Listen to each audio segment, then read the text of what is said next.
And hello again, everybody. David Clary along with Mark and Shauna Hayes here at Wildcat Arena getting set for Oak Ridge High School basketball, the 2021-2022 season opener. The Wildcats getting set to take on the McMinn County Cherokees in what is going to be, I guess, a rebuilding or reloading year for both the Lady Wildcats and the guys. A lot of great players have graduated off of the boys and the girls team. But Coach Paige Taylor and, of course, Coach Aaron Green think they have a team that will be competitive throughout the year. Very young team on the girls' side, a little bit less experienced on the boys' side, but still a lot of talent. As usual, joining us once again, and we appreciate them every single year on our broadcast on prepradio.com and Oak Ridge Schools Television Channel 15. We have Mark and Shauna Haste. We're also joined tonight by Drew Thomas and James Branson, along with his children here at the Wildcat Arena. Shauna Haste, I know it's been a long time since basketball season, a couple weeks since football season. And you've got some more information about tonight's ball games. I do. Thanks, David. We are here at another season of Wildcat basketball here on prepradio.com and Channel 15. Tonight's game are being broadcast on those outlets, but will also broadcast many games on FM 92.7. Starting Tuesday from Upper Tennessee when the guys take on the Volunteer. We will also stream some game live on our YouTube channel, Prep Radio. This season, both Oak Ridge teams are very inexperienced, and there could be some early growing pains, especially on the girls' side, with 5 of the 13 varsity players coming up to put varsity as freshmen. The guys lost over 3,000 points to graduation, to a ton of hype, but Coach Green is excited about this group because of how hard they have worked in the off-season. Tonight's first game features the Lady Wildcats, who return only 2 starters from last season, Shamaj Clark and Cannon Green. Gracie Heron would be part of that lineup, but due to a knee injury, has sidelined her indefinitely. Gracie hopes to return to the action by tournament time in February. Shamaj will be counted on to provide leadership in scoring, especially losing Kamari Mitchell-Steen to college. Kamari, as you might recall, was Oak Ridge's leading scorer last season with nearly 700 points. Oak Ridge also lost their point guard, Hope Holt, and that role could be filled in by freshman Ayanna Porter. She was a part of the state lady champion Lady Rams team back in February. That's quite a load for a freshman, but her dad, Adrian Porter, started as a freshman and she'll do fine. Shamaj Clark will start tonight at the point. Cannon Green will provide stability to the lineup, and hopefully their scoring output will increase. Freshman Ziona Stewart, daughter of Oak Ridge all-time leading scorer Kiki Stewart, will be forced to reckon with, but she was still very raw, but the talent is there.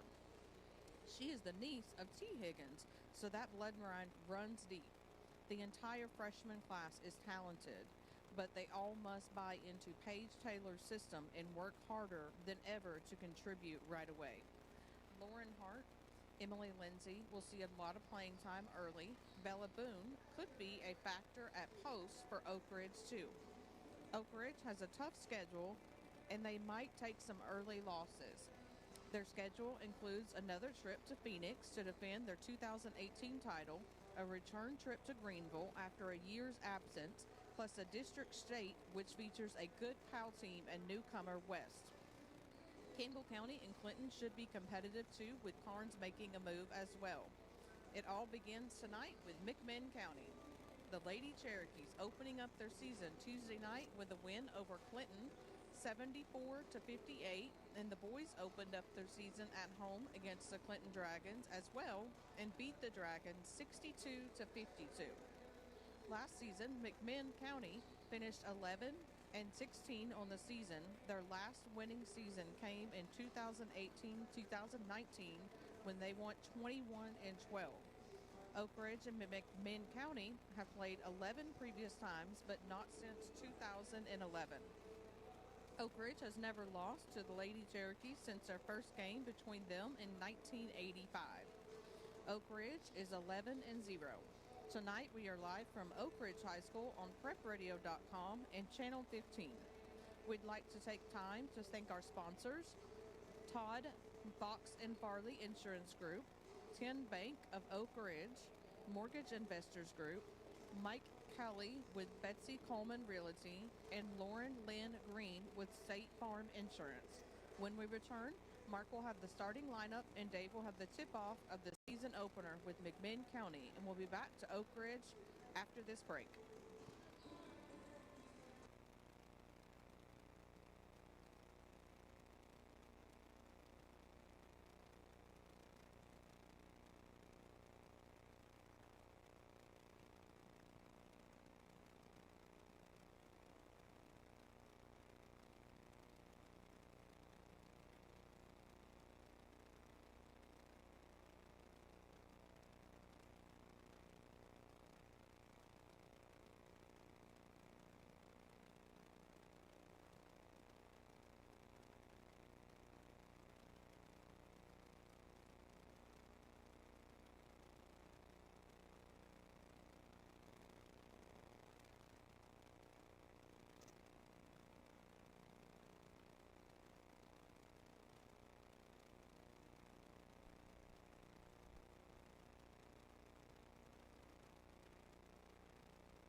David Clary back here at the Wildcat Arena getting set for Oak Ridge High School basketball. The Lady Wildcats taking on the McMinn County Cherokees, and the boys game will follow here in a little bit. We're about 6 minutes away from the tip-off of this ball game. Getting set for this one, Mark Hayes joins us here at the Wildcat Arena. We appreciate Mark and Shauna as usual. Mark, another exciting year of Oak Ridge High School basketball about to get underway. Yeah, it is. Excited, David. We've got a lot of, especially on the girls team, we got a lot of young freshmen, I believe, that should be some impact players this year. So, you know what, I'm excited to watch them. The boys should be different this year. They won't have as much height. You know, they lost Millaway and Jeremy Miller, yeah. Stafford Shanklin, Jonathan Stewart, a host of great players. Yeah, but I'm missing out on the 6'7" guy.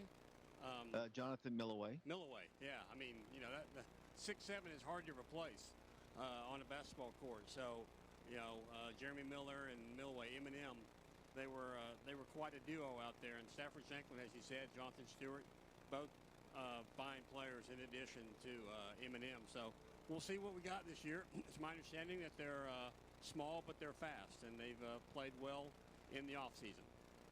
And the Lady Wildcats with it. That'll be our first ball game here. As I look down on the floor here, I see Gracie Heron. She's wearing a knee brace on her right knee. She had ACL surgery back in August. She hopes to come back, and that's I guess I hope she can, to be honest with you. But her mobility, as I look at her down there, very, very limited. And I wouldn't expect her to be back any time before February. But knowing Gracie, she wants to play a little bit of her senior year. Oh, yeah, and who wouldn't, David? I mean, who would, I wouldn't think anybody would want to miss a single game of their senior year. So, as you said, hopefully Gracie will be able to get back out there quickly. Talked to her pregame, and she told us about the knee brace on her knee. So hopefully she can get back to playing very shortly. Yeah, of course, one of the biggest losses, obviously, as Shauna said just a few moments ago, to graduation, Kamari Mitchell-Steen. We're talking about a young lady who scored nearly 700 points, a good portion of the entire, I guess, most of the points scored last year. But Samaj Clark is going to have to step up. Of course, you mentioned all the youngsters, the Robertsville girls, the state champion Lady Rams. They'll be in action. At some point, we've got, we'll have the starting lineups in a second, but it's going to be really hard to replace Kamari Mitchell-Steen as well. Oh, yeah. When you think of Kamari, I mean, not only, her offense, but, man, her defense, the typical thing that I've always said, defense leads to offense, and she was, just a poster child for that because her defense was just so in your face and, just kind of real pesky. But she would get a lot of turnovers that way and just go down and, a lot of layups off of her defense. Last night we did the Off the Glass show, myself and Coach Green, and he talked about the schedule, and that's something, it's kind of like the Pat Summit scheduling. You schedule the best teams you possibly can, and the Lady Wildcats and the guys have done that for sure. And it only is going to make you better by tournament time, and that's the goal. As we've said many times, you can go 0-25 in the regular season, but still win the state championship. Yeah, basketball is unlike football. I feel like I say it every year.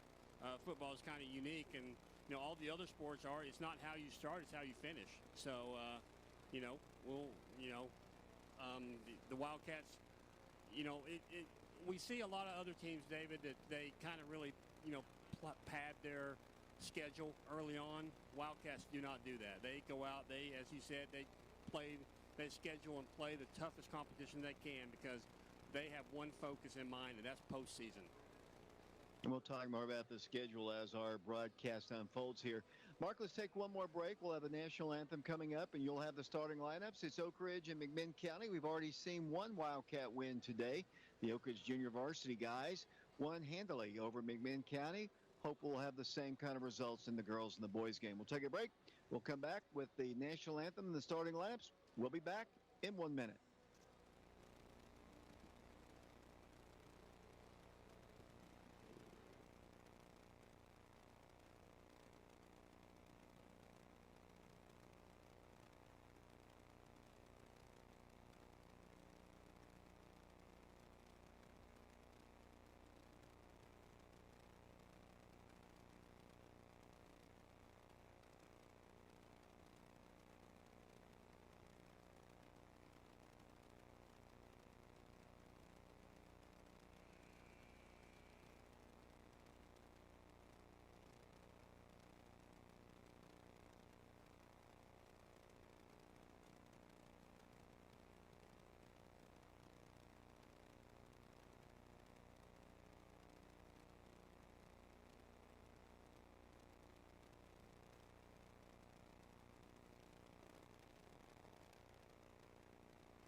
David Clary back here along with Mark and Shauna Hayes. Drew Thomas doing some camera work. James Branson here as well as we get set for Oak Ridge High School basketball. Here in a moment, Teresa Seals will be doing the honors of our national anthem. Let's go down to the floor with Teresa Seals and our national anthem coming up in a moment. I think the ROTC group is going to help out as well with the flags, but here comes our national anthem.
As usual, another great job on the national anthem by Teresa Seals, and we're about to have Oak Ridge High School basketball. David Kolodny doing the public address work here tonight from the Wildcat Arena. Mark, I know you've been down to the scorer's table, and you've got the starting lineups for tonight's ball game. Thank you very much, David. Starting for McMinn County, they're going to come out with Addie Smith, followed by Allie Hansford. Number 10, Aubrey Gonzalez, followed by number 23, Peyton Oliver, and number 30, Constantina, and I'm not even going to try her last name, Papiono. You may know that one pronunciation better than me, David. Starting from the Lady Wildcats, they'll come out with Zanana Stewart, Samaj Clark, Lauren Hart, Cannon Green, and Emily Lindsay. And we're about to get underway. The Lady Wildcats wearing their white jerseys. What kind of an advantage does McMinn County having already played a ball game? They played Clinton on Tuesday. Is that an advantage to get those jitters out of the way? Well, I mean, I would think obviously, you have a little bit of advantage because, like you said, you get the jitters out of the way. You got one game under your belt, so the anticipation of the season starting for them has passed, whereas for the Lady Wildcats, it's upon us right now. I'll be honest with you, you're going to need a roster early on this team. There's a lot of young players as we're about to get set. The Lady Cherokees are wearing their black jerseys. The Lady Wildcats wearing their white, and we're about to get set here. Emily Lindsay will jump for the Lady Wildcats. The official steps in, and the season is underway with the basketball, McMinn County, and we are underway. They work the ball to the top of the key, and the Wildcats come out in what appears to be a zone as they work the dribble to the left side. Wildcats with very little starters coming back. They almost had a three there. They're going to get a three off. It's on its way. It's no good. Long rebound tracked down by McMinn County in the left corner. Working the ball out to the right side. Coming off to the right, number 23 for them, and that'll be Oliver once again. They work the ball top of the circle. No score, just underway. 7:28 to play here in the first period. They'll drive in the paint, pull up and shoot off the rim. Good. 2-0 our score. Crowd noise not very loud here today, but we are expecting a good crowd as they work the ball across the line. Here comes Oak Ridge. Green with the basketball, throws the ball away. Pass intercepted by the Lady Cherokees. They work the ball inside the paint. They're going to drive in. Here's a shot blocked. Here come the Lady Wildcats wanting to run. Need to push it up the floor there. 3-on-1. They throw the ball off the fingertips of one of the Lady Cherokees. Mark, Lady Wildcats have some experience coming back in Samaj and Cannon, but for the most part, the other three mainly reserve players. The Wildcats, nice feed. Inside, good. And it's 2-2 our score, and down the floor of the basketball will come McMinn County. Well, the Wildcats also have Lauren Hart, David, although she was not a starter. Ooh, almost over and back there by the Lady Cherokees as they try to get the ball inside, and Lauren Hart gets called for a kick ball. But like I said, Lauren Hart got quite a bit of playing time last night, or last year, rather. I think, if I recall correctly, wasn't she about the first person off the bench? She was. As the Cherokees work the ball in, they're moving from right to left here. Opening ball game of the season. The Cherokees work the ball cross court. They've got a wide open three on the left wing. Hits the rim. No good. Rebound had almost a rebound by Emily Lindsay. She couldn't pull it down. Saved on the floor once again by Oliver. Oliver works the ball back out to the midcourt circle with the Wildcat Arena opening ball game of the 2021-2022 season. Looking to go back door. They'll drive in. Shot is no good, but a personal foul is going to be called against Oak Ridge. Lady Wildcats and Lady Cherokees tied at 2. Paige Taylor beginning her 7th year. It's hard to believe, Mark Haste. Yeah, it is, but what a phenomenal job that she has done since being here. I probably say it every year, but I'm just so impressed that the first year she ever coached here, or ever coached period, she took her team to the finals of the state championship. Free throw's good. Down the floor of the basketball will come Oak Ridge, facing some full court pressure, and they're going to try to work the ball across the line, and they do. They work the ball down low. Good pass underneath there. Lady Wildcats didn't look like they were ready for it. The ball's knocked out of bounds. Lady Wildcats, Zayana Stewart, freshman player from Robertsville. Kiki Stewart, the all-time leading scorer in Lady Wildcat history. She is the mother of Zayana, and she's a good player, and we'll see a lot of her as they work the ball left side. Three-pointer, left corner is on its way. Good. Nice shot outside by the Lady Wildcats. First three of the season there, David, dropped by Samaj Clark. She now has 5 in the ballgame. And there's a traveling call and a trap set at the midcourt line, and the Lady Wildcats have the lead by a score of 5-3. Samaj Clark, and we're expecting a lot of good things from Samaj. Obviously, she had a really fine junior year complimenting Kamari Mitchell-Steen, and she's a player that I think Coach Taylor is going to have to count on for sure. Yes, she is. I mean, she's about she's probably the best inside presence we have, minus Gracie Herron. Green gets a shot up and good for 2. She now has 2 points in the ballgame, David. Who was that? Cannon Green. Cannon Green, as they work the ball down the floor, they work the ball in for a shot block, taken away by Oak Ridge. Here come the Lady Wildcats wanting to run quickly down the floor. Nice pass. Inside layup. No good. Wildcats get the offensive putback. They kick it back out for another shot, which is good. And the Lady Wildcats have the lead by a score of 9-3. Lady Wildcats doing good work on both ends of the floor. Yeah, that last two, David, by Lauren Green. Not Lauren, Lauren Hart, rather, as the Lady Wildcats are spreading out their scoring tonight. Here comes the inbounds against the press. They break the press with these. Samaj Clark, free throw line jumper is on its way. No good. McMinn County on the rebound. 4:58 to play. We're in the first period. Down the floor will come the Lady Cherokees, and play is halted. We've got a timeout. Good start for Oak Ridge. One thing that I've noticed here early on, playing with a lot of confidence, especially shooting the basketball. Yeah, they are. The only thing that I would say, my only critique at this point, David, is a couple times I've seen Emily Lindsay get the ball down on the block, and she's got to be faster at getting that shot off. I mean, there's such a narrow window of when you have an open opportunity before the defenders get there, and as of right now, I don't think she's taken full advantage of those opportunities. 9-5 is our score here. 4 minutes, 46 seconds to play. Well, I was going to say earlier, and it's really, to me, hard to believe that Paige Taylor is now in her 7th year. Can you believe that? No, it's really surprising, David. Time flies. Seems like, not long ago that she was starting her first year and we were going to state championship. 168 wins, 31 losses for Coach Taylor. McMinn ball once again at 9-5 our score. Lady Cherokees with the Wildcats playing man-to-man at the top of the circle. Working the ball, goes out to Oliver, top of the circle, looks down low. Good defense being played by Oak Ridge. The dribble to the right wing, kick it out for a 3. It's on its way up there. Good. 3-point shot for them. And the score is now 9-8. The Lady Wildcats facing pressure once again. They've faced full court pressure the entire time. Lady Wildcats break the press with these. The Wildcats have numbers. Driving to the right block. There's a reach behind foul called against McMinn County. Cherokees pick up the foul. It'll be Oak Ridge basketball underneath the goal. Zayana had a good drive there, David, but she didn't have as much urgency as she probably did and allowed the defender to come and do a little back tip on her. With the basketball will come Oak Ridge, top of the circle, dribbling in, pulling up inside, pass inside, and another reach-in foul. They're going to call it jump ball. The alternate possession arrow will give Oak Ridge the ball underneath the goal. Lauren Hart is a senior member of this team, along with Samaj Clark. The other senior is Gracie Herring. Gracie, as we talked on the pregame, not able to play. Oak Ridge works in. There's a quick shot. It's up, no good. Rebound by Oak Ridge. Right back it goes to the top of the circle. Long three on its way. Short. Rebound McMinn County. They can retake the lead. Coming out of there quickly, and a reach-in foul is going to be called against Oak Ridge. Lady Wildcats pretty quick to take those shots. They get an offensive rebound. They kick the ball back out, and they've taken some quick shots.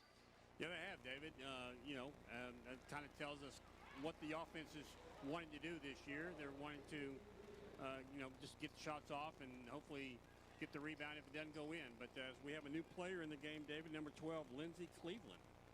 Lindsey Cleveland, a freshman player out of Robertsville, part of that state championship team a year ago. Their basketball, working the ball left side. Good defense being applied by Lindsey, and then the Wildcats going to get a steal. Wildcats should have an outlet, and it should have a layup. They come back to it. She might have walked, pulls up, shoots, no good. Didn't kind of got delivered the pass probably a little quicker. There's another quick three. It's on its way. Good. Nice shot from the outside by the freshman, Lindsey Cleveland. What a start, David. She got it on the defense, and then she goes down and gets her first three as a Lady Wildcat. Cherokees come down the floor, and the Lady Wildcats a little slow to get back on defense, and they commit a blocking foul. 3:33 to play. Lindsey Cleveland, one of the leaders on that team a year ago. Not a lot of size there, but she's a leader. She can shoot the ball. She's quick on quick, and she's going to be a great defender for the Lady Wildcats. Free throws up, and it's good. Live here at the Wildcat Arena. Second free throw about to be attempted. Oak Ridge in the lead early. First quarter. Toss is good.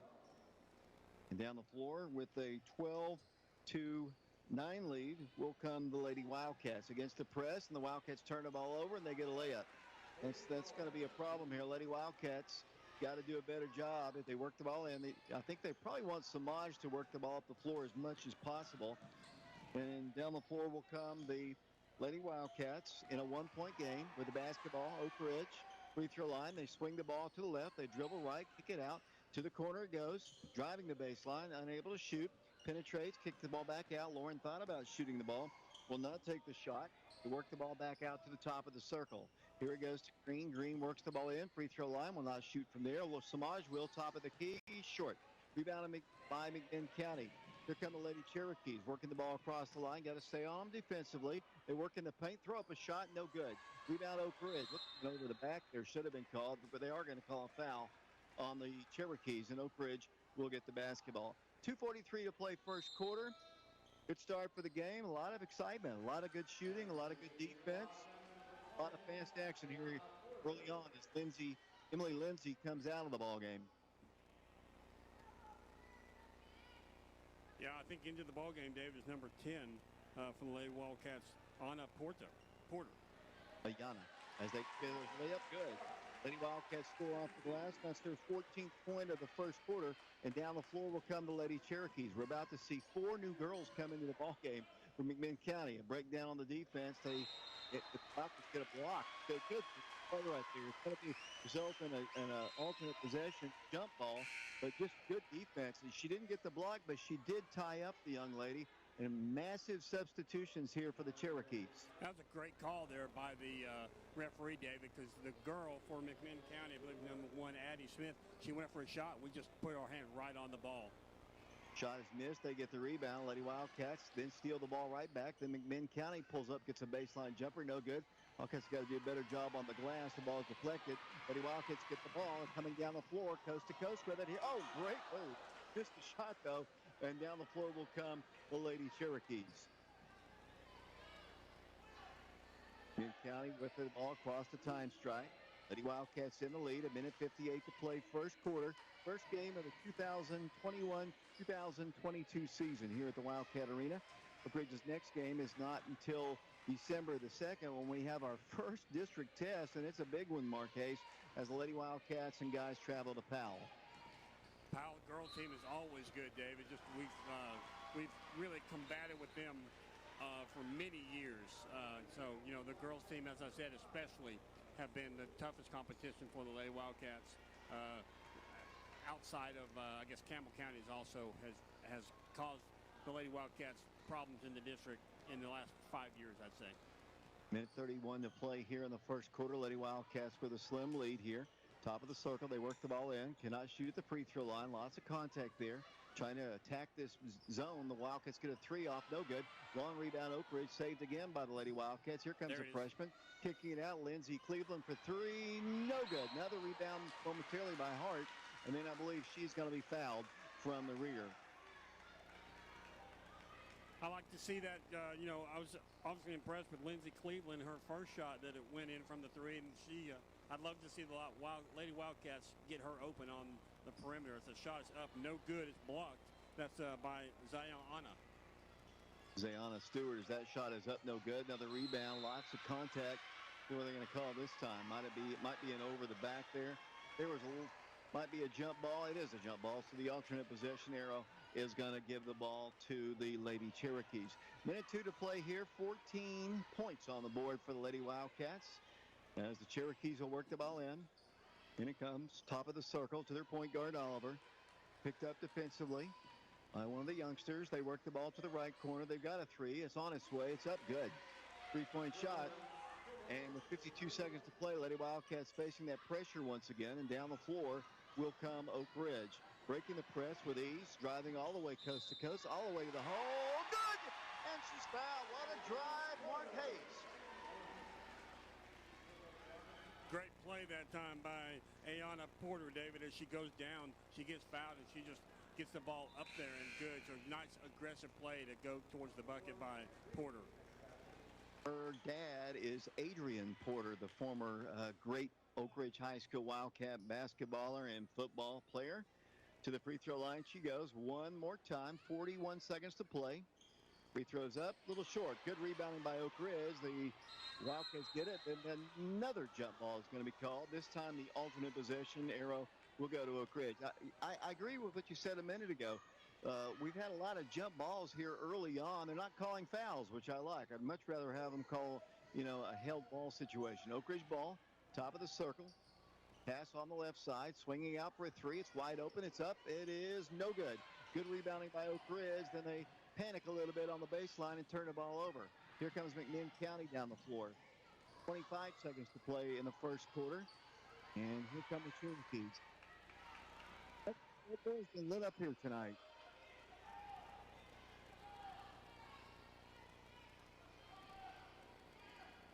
Lady Cherokees have the ball at the top of the key, David, as they work the ball over to the right side to get it over to 34.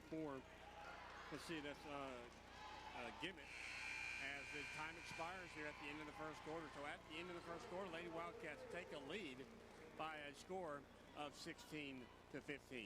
David? We're going to take a quick break here. We're live at the Wildcat Arena. David Clary, Mark, and Shauna Hayes will be back with the second quarter in 60 seconds.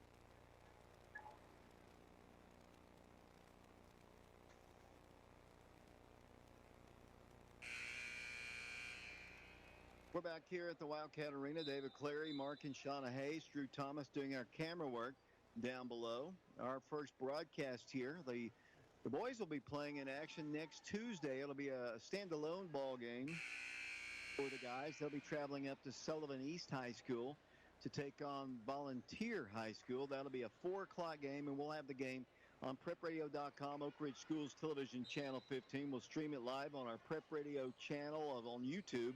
And we'll also be on FM 92.7. Cherokee basketball as we start play here in the second period. The Lady Wildcats with a slim 1-point lead. They work the line side for a shot. No good. Rebound by the Cherokees. Up. Again, no good. Pulled again down by the Lady Cherokees, and they kick it out for a three. It's up. Hits the rim. No good. They get their fourth straight rebound, and it's up, and it's no good. Rebound this time by Oak Ridge. Lady Wildcats pushing them, trying to push the ball off the floor. An errant pass is intercepted in the front court by the Cherokees, and they have the basketball outside the three-point line. The 5 on the floor right now for the Lady Wildcats, Mark. They work it into the right block. Shot is no good. Got to do a better job on the glass. Here's a little 10-footer. It's good. And down the floor of the basketball, 17-16. Lady Wildcats trailing. They have faced full court pressure the entire ball game. They break it this time and get the ball across the line. Bounce pass to the corner. Driving along the baseline, kicking it inside. Nice pass. Oh, she had a shot. Emily Lindsay did. Passed it up. And they're going to get a better shot. A little 5-footer rush. No good. Rebounded by the Cherokees. Emily had an easy shot there, Mark. She just elected not to shoot it. At the other end, they missed a shot, and Lindsay has the rebound. As I said earlier, David, she's got to pull the trigger a whole lot faster. Great drive by the Lady Wildcats. Not a great finish, though, but then the Cherokees have the ball knocked out of bounds. It'll be Oak Ridge basketball. 6:31 to play. Emily played a little bit late in the year, if you remember, but didn't get a whole lot of playing time a year ago. And she looks a little bit timid. It is the first game. You see that a lot. Here's Oak Ridge, a little 8-footer. Good. Nice shot there, Oak Ridge. That's by Samaj Clark, David. She now has 9 in the ball game as the Lady Wildcats lead 18-17. Down the floor with the basketball. They get a 3 off in the corner. It's an air ball out of bounds. Last touch by Oak Ridge. Original starting 5 on the floor there, I believe, for the Lady Wildcats, with the exception of 1. Yeah, we have Porter is still in the ball game, David, for the Lady Wildcats. Well, they launch a 3. That's going to be another air ball. Rebounded, though, by the Cherokees. They're doing a really good job on the glass. You've got Stewart in the ball game, Samaj, Porter, Lauren, Hart, and Cannon Green. Wide open 3 there if they take the shot. Here's a steal by Oak Ridge. Coming down the floor, coast to coast, left-handed off the glass, no good. Not arrested, didn't really have a great angle there under heavy pressure. And back the other way, the Cherokees kick the ball back out for a 3. Clang off the iron, no good. Rebounded by the Cherokees, and then a personal foul is called against McMinn County, I think, and it'll be Oak Ridge basketball. Yeah, that foul will be on Hansford, David. I'm surprised it took him so long to call it because she was definitely over the back, over, let's see, I believe Candy Green had position down there, but number 4 just really went over her back to get the rebound. Here comes Oak Ridge down the floor. They break the press this time, kick the ball out to the top. Now, great drive. She didn't take the shot wisely. Cannon for 3. It's on its way. No good. Rebounded by Lauren Hart. Hart backs it up once again. Lady Wildcats with the basketball at the midcourt circle. And then a holding foul is going to be called against McMinn County. We have not played these girls since the 2011 season. Oak Ridge leads the all-time series against McMinn County 11-0. But this is not a bad-looking team. They took Clinton to the woodshed on Tuesday as Oak Ridge goes to the free throw line. Yeah, to the free throw line, David, for the Lady Wildcats will be Lauren Hart. She has 2 points in the ball game as the Lady Wildcats lead 18-17. This will be her first attempt from the free throw line. It's up and good. Lauren's always had a pretty good free throw percentage. And, as a senior, finally getting a chance to play a lot more basketball. I thought she really did a fine job, the Lady Wildcats off the bench last year. Knocks that one down, and the Lady Wildcats have a 3-point lead once again. 20-17, and Oak Ridge will put a little pressure on in the rear court, and there's going to be a foul in the rear court. You see that a lot. You see it actually a little bit more on the boys' side, especially the football players when they come in. The first game, there's a lot of nerves. There's a lot of adrenaline, and you see a lot of those reach-in fouls that you probably wouldn't normally see. Yeah, and they're also used to a lot more contact, in football than they are in basketball. I believe that's the 16th foul called against the Cherokees, so not a 1 in the bonus. It'll be against the Wildcats, I mean, as the Cherokees get the ball, setting it up once again. Working the ball right side. Good defense, Oak Ridge. A steal. Great positioning. Lady Wildcats didn't throw the ball away nearly, but then saved, tracked down by Oak Ridge, and then there's going to be a travel. Tough travel call against Lady Wildcats. Lauren Hart because she kind of got bumped just a little bit, but Lady Wildcats have got to be a little bit more careful with their passing. Oak Ridge by 3, 20-17, 5:09 to play in the first quarter of the girls' game here. The boys' game will follow here on Prep Radio and Oak Ridge Schools Television Channel 15. McMinn County basketball, they dribble, they drive at the midcourt line, or at the free throw line, work the ball down on the right block, trying to get inside against the Oak Ridge defense. So far, haven't really been able to do that. One thing is good, the Lady Wildcats don't have Gracie Herron in there, who's been a post presence for the Lady Wildcats the last few years. They don't really have the bulk size they had last year. Here's a block shot. Great play, Oak Ridge. Here comes Oak Ridge coming out of there for basketball. Not good communication there by the Lady Wildcats as she had the ball stripped out of her hands. I believe that was Smaj. They work it out for a 3 and a tie game. Good. 3-point shot. Got to communicate better. If somebody's coming in behind you, her teammates have got to let her know. Yeah, they do, David, as the Lady Wildcats get it past half court down. Finally, number 42 Emily Lindsay takes a quick shot for the Lady Wildcats. Unfortunately, it does not go in for the Lady Wildcats. And the ball, where the Lady Wildcats get called for a foul on Porter. That'll be her first, team fifth. I think Emily needs to probably, if she looks at the tape here, she'll realize she probably should have used the glass right there as the Lady Wildcats are tied 20-20. Lady Wildcats have led most of the ball game but can't maintain a lead. Got to play some good defense here. They're going to dribble in, and a reach-in foul is going to be called against Oak Ridge on the floor, he says. Mark? Yeah, that could easily been a charge, David, because I think Lauren Hart had good position down there, but they called a foul on Samaj Clark for Lady Wildcats, so that'll be her first, team sixth. As to the line will go number 1, I believe, Addie Smith. These are the Cherokees from McMinn County High School. They substitute into the ball game. Looks like Jasmine Moses comes back in the game. The free throw line and the lead shot is no good. Oak Ridge has the rebound. Oak Ridge almost threw the ball away there. Wildcats push it up the floor, get a shot off, and no, they're going to turn the ball over. One too many passes there, but the quick hands of the Lady Wildcats get the ball right back, and there's a trip, and they're going to call a travel. I think the Oak Ridge fans wanted a trip right there, Mark. Oh, they should have, David. I mean, it's hard. It's either a no call or you got to call a trip. You can't call a walk on that. There's no way that she voluntarily fell on the floor and traveled like that. Another great play by the Oak Ridge defense, getting a steal, and then looks like whistle blows, and was it a kickball or was it a foul? I think it was a kickball, David. It'll be Oak Ridge basketball underneath the goal. 3:43 to play here in the first half. 20-20 our score. Oak Ridge ball. Wildcats work it in. A little 5-footer off the backboard. Good. Once again, the Lady Wildcats. Samaj Clark, I believe, with another point. Here's a steal by Oak Ridge and a chance to score again. They work the ball to the right corner, kick it all the way across. You cannot throw the ball across the floor like that and not get it turned over. Lady Wildcats got bailed out by a foul by McMinn County.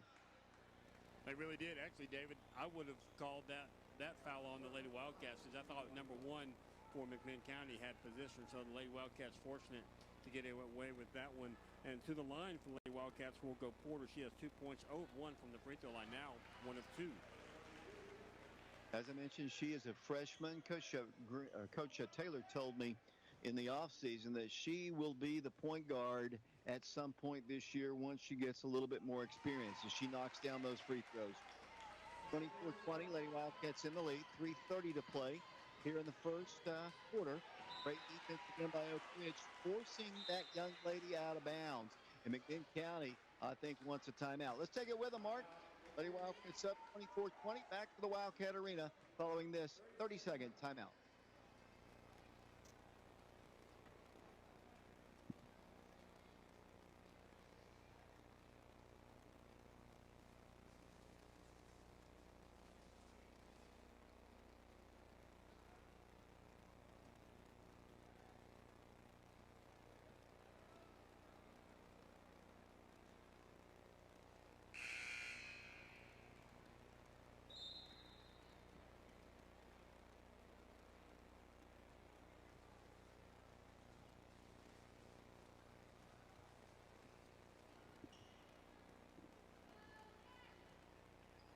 Welcome back once again to the Wildcat Arena here. Lady Wildcats on top of McMinn County, 24-20.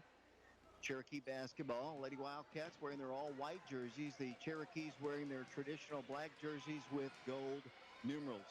Good pressure, man-to-man defense being applied by the Lady Wildcats. Oak Ridge is really quick on defense, as there's going to be a foul called against Oak Ridge. And one of the advantages, and of course they're very inexperienced, but it is an advantage to Lady Wildcats. They do have a lot of quickness on this team. Not an incredible amount of height, but they do have a lot of quickness. Yeah, I was thinking, David, watching the defense of Ayanna Porter remind me a lot of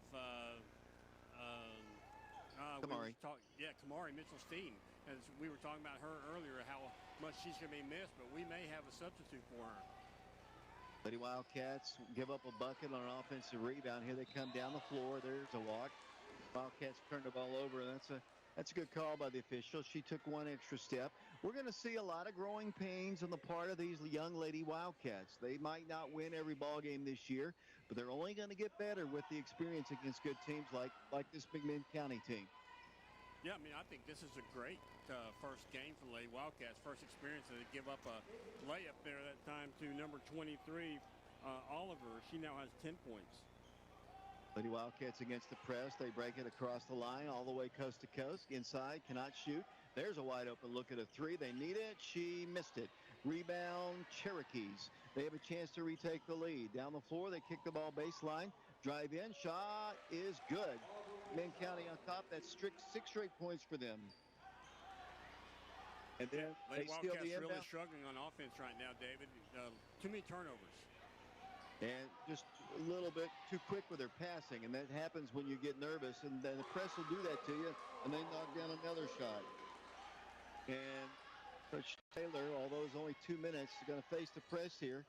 There, get the ball across this time. The Wildcats are down by 4. The press will do this to you. Boy, they need this three. It's on its way short. Wildcats have not done a great job rebounding, and the pressure's starting to get to them a little bit. Here come the Cherokees. That's a near walk. They get a three off. No good. There's a rebound by Oak Ridge. Lady Wildcats really quick about it with getting rid of it. Oak Ridge gets a run out. Here's the shot. It's blocked out of bounds. Hard contact here, but no foul. The Oak Ridge basketball underneath the goal. So Lady Wildcats are going to substitute a little bit.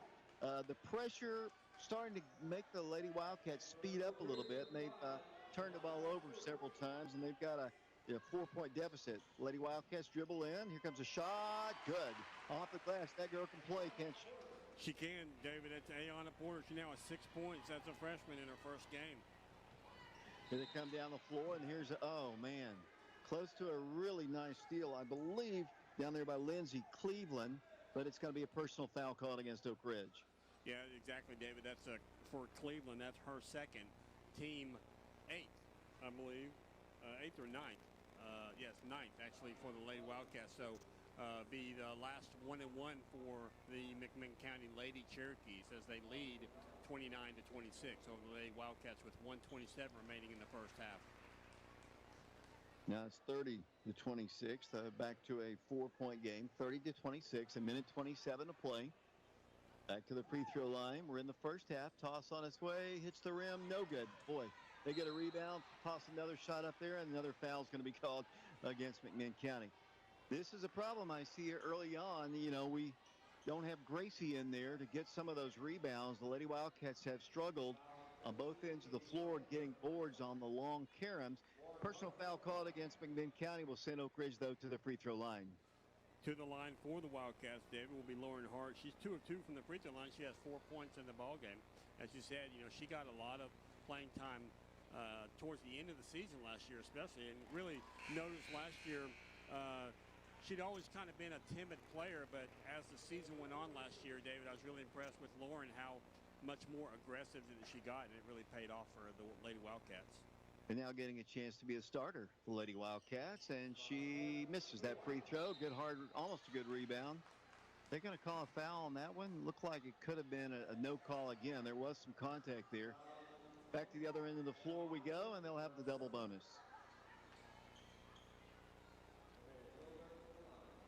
I believe that foul was on Shamars Clark, David, is number, let's see, it's really hard, 32 to the line. That would be Huberg. First shot up, no good. Yeah, they've got some interesting names here, and we probably should have gotten somebody to pronounce them for us beforehand as the toss is up good. 31-27, back to a 4-point game. Lady Wildcats facing the press once again. Trying to break it. Here comes Oak Ridge to the midcourt line, and then there's going to be another foul called against McMinn County. They've got to be starting to pile up on the Cherokees as well. Lady Wildcats have done a little bit more substituting with the exception of that mass substitution that he did earlier. Back to the free throw line, Oak Ridge, Mark. Yeah, both teams, David, with 10 fouls in the first half. As to the free throw line will go Porter. Her first shot is up and good. She now has 7 points, 3 of 4 from the free throw line. Pretty good bloodline. Adrian Porter being her dad. Oh, yeah, I remember him playing for the Wildcats and just an exceptional athlete. 31-29 the score. She knocks down both of them. Here comes the pass across the line. Then here's a deflection and a steal. Here comes Oak Ridge, coast to coast. They pull up and shoot. Good. Count it. And she's fouled.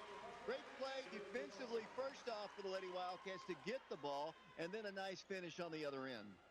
It really was. Shamaz Clark did a great job that time, David. Got her cat paws up in the air and blocked the pass and took it down all the way and got fouled after the ball went into the bucket. So she'll get an opportunity to have the Lady Wildcats take a lead here and complete the three-point play. 31-31 the score, 1:09 to play, and she does hit the free throw.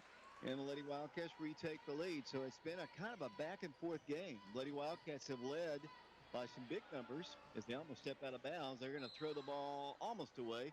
Good hustle by the Lady Wildcats. She didn't know who touched it. Oak Ridge kind of touched it as it went out of bounds, but Lady Wildcats have fallen behind by as many as 5, but they're back on top here in this one. They've led by as many as 4, or maybe even 5. I'll check that at halftime. Cherokee ball, they have to fire it back in. It's a long pass back in the rear court, and they almost have an over and back.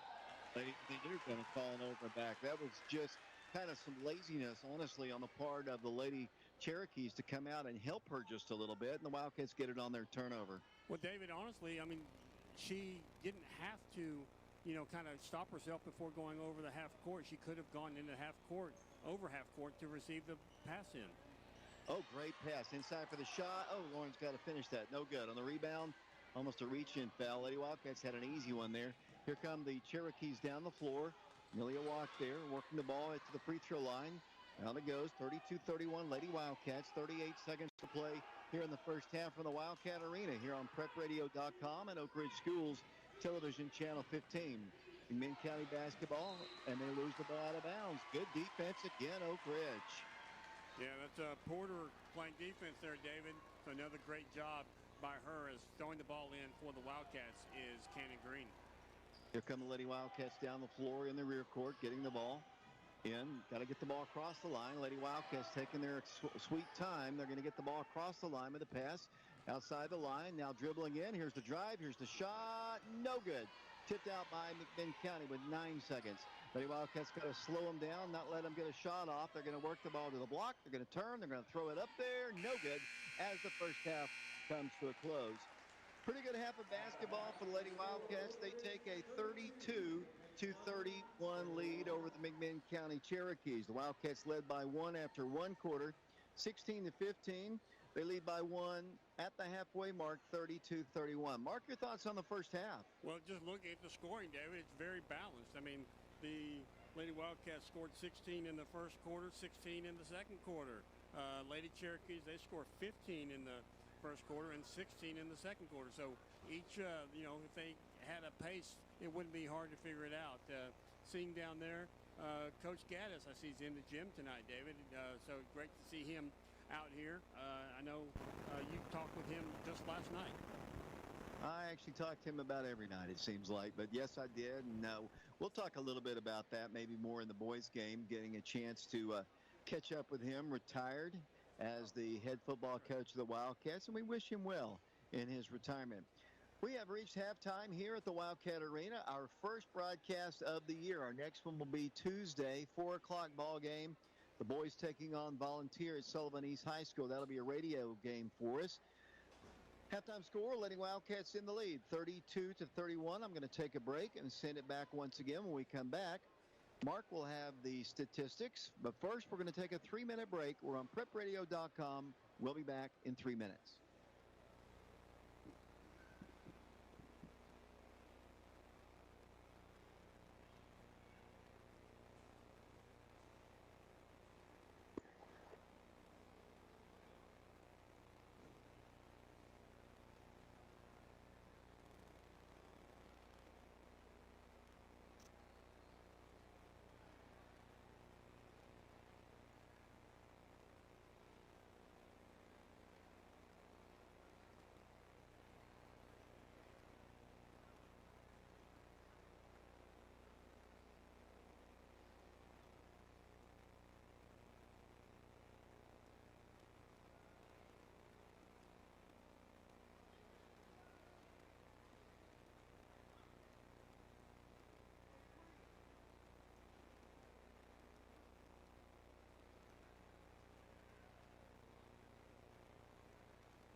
Welcome back once again to the Wildcat Arena. We're at halftime of the ball game here. The Lady Wildcats on top by a score of 32-31. I mentioned the Lady Wildcats' next ball game will be on Thursday, December the 2nd. That game will be at Powell. That'll be the first district ball game.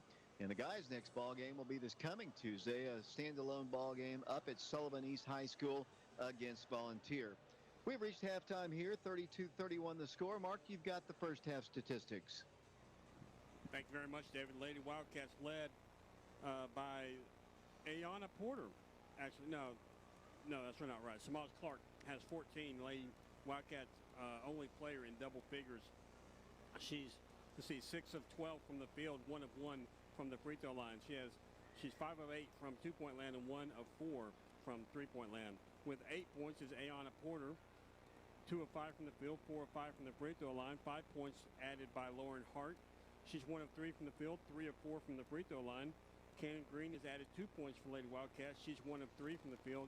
And Lindsay Cleveland has come off the bench to add 3 points for Lady Wildcats. She's 1 of 2 from beyond the 3-point line. So as a team, Lady Wildcats are 11 of 30 from the field. They're 9 of 21 from 2-point land, 2 of 9 from 3-point land, and 8 of 10 from the free throw line.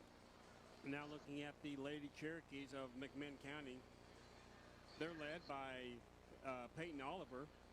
She has 13 points in the ball game. She's 5 of 15 from the field, 1 of 2 from the free throw line. She has 2 3-pointers. Also scoring for the Lady Cherokees, Aubrey Gonzalez has 5. She's 1 of 3 from the field, 3 of 4 from the free throw line. Addie Smith has started, has 3 points. She's 1 of 3 from the beyond the three-point line, actually. Also with 3 points is Brooklyn Stinnett, 1 of 2 from beyond the three-point line. 2 points added by Allie Hansford, 1 of 1 from the field. 2 points also by Jasmine Moses off the bench for the Lady Cherokee. She's 1 of 2 from the field. Constantina, and I'm really not going to try her last name again. She's 1 of 2. She's number 30 for McMinn County. And then 1 point by Navia Holberg. She's 1 of 2 from the free throw line. So as a team, the Lady Cherokees are 11 of 29 from the field.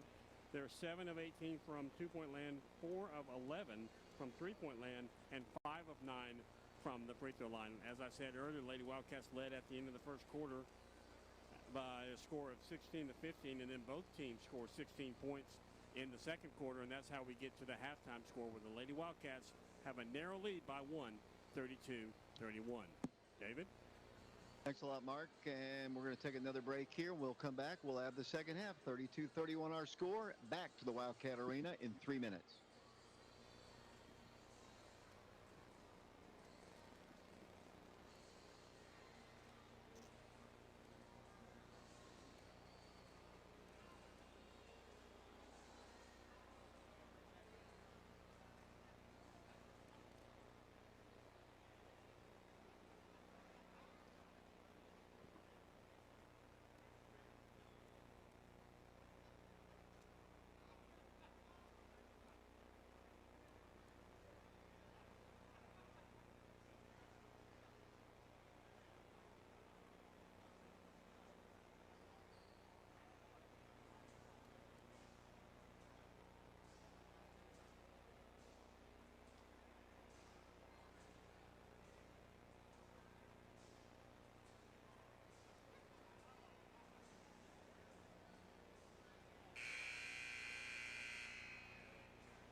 David Clary, Mark Hayes, along with Shauna Hayes, Drew Thomas doing camera work as well as we return to the Wildcat Arena for the second half of our first ball game, our first broadcast of Oak Ridge High School basketball, and our first game of the year played by the Lady Wildcats and the guys. Earlier today, the boys junior varsity won 2:33. And Mark, the starting five, I believe, back out on the floor for the Lady Wildcats. Oak Ridge will get the ball first.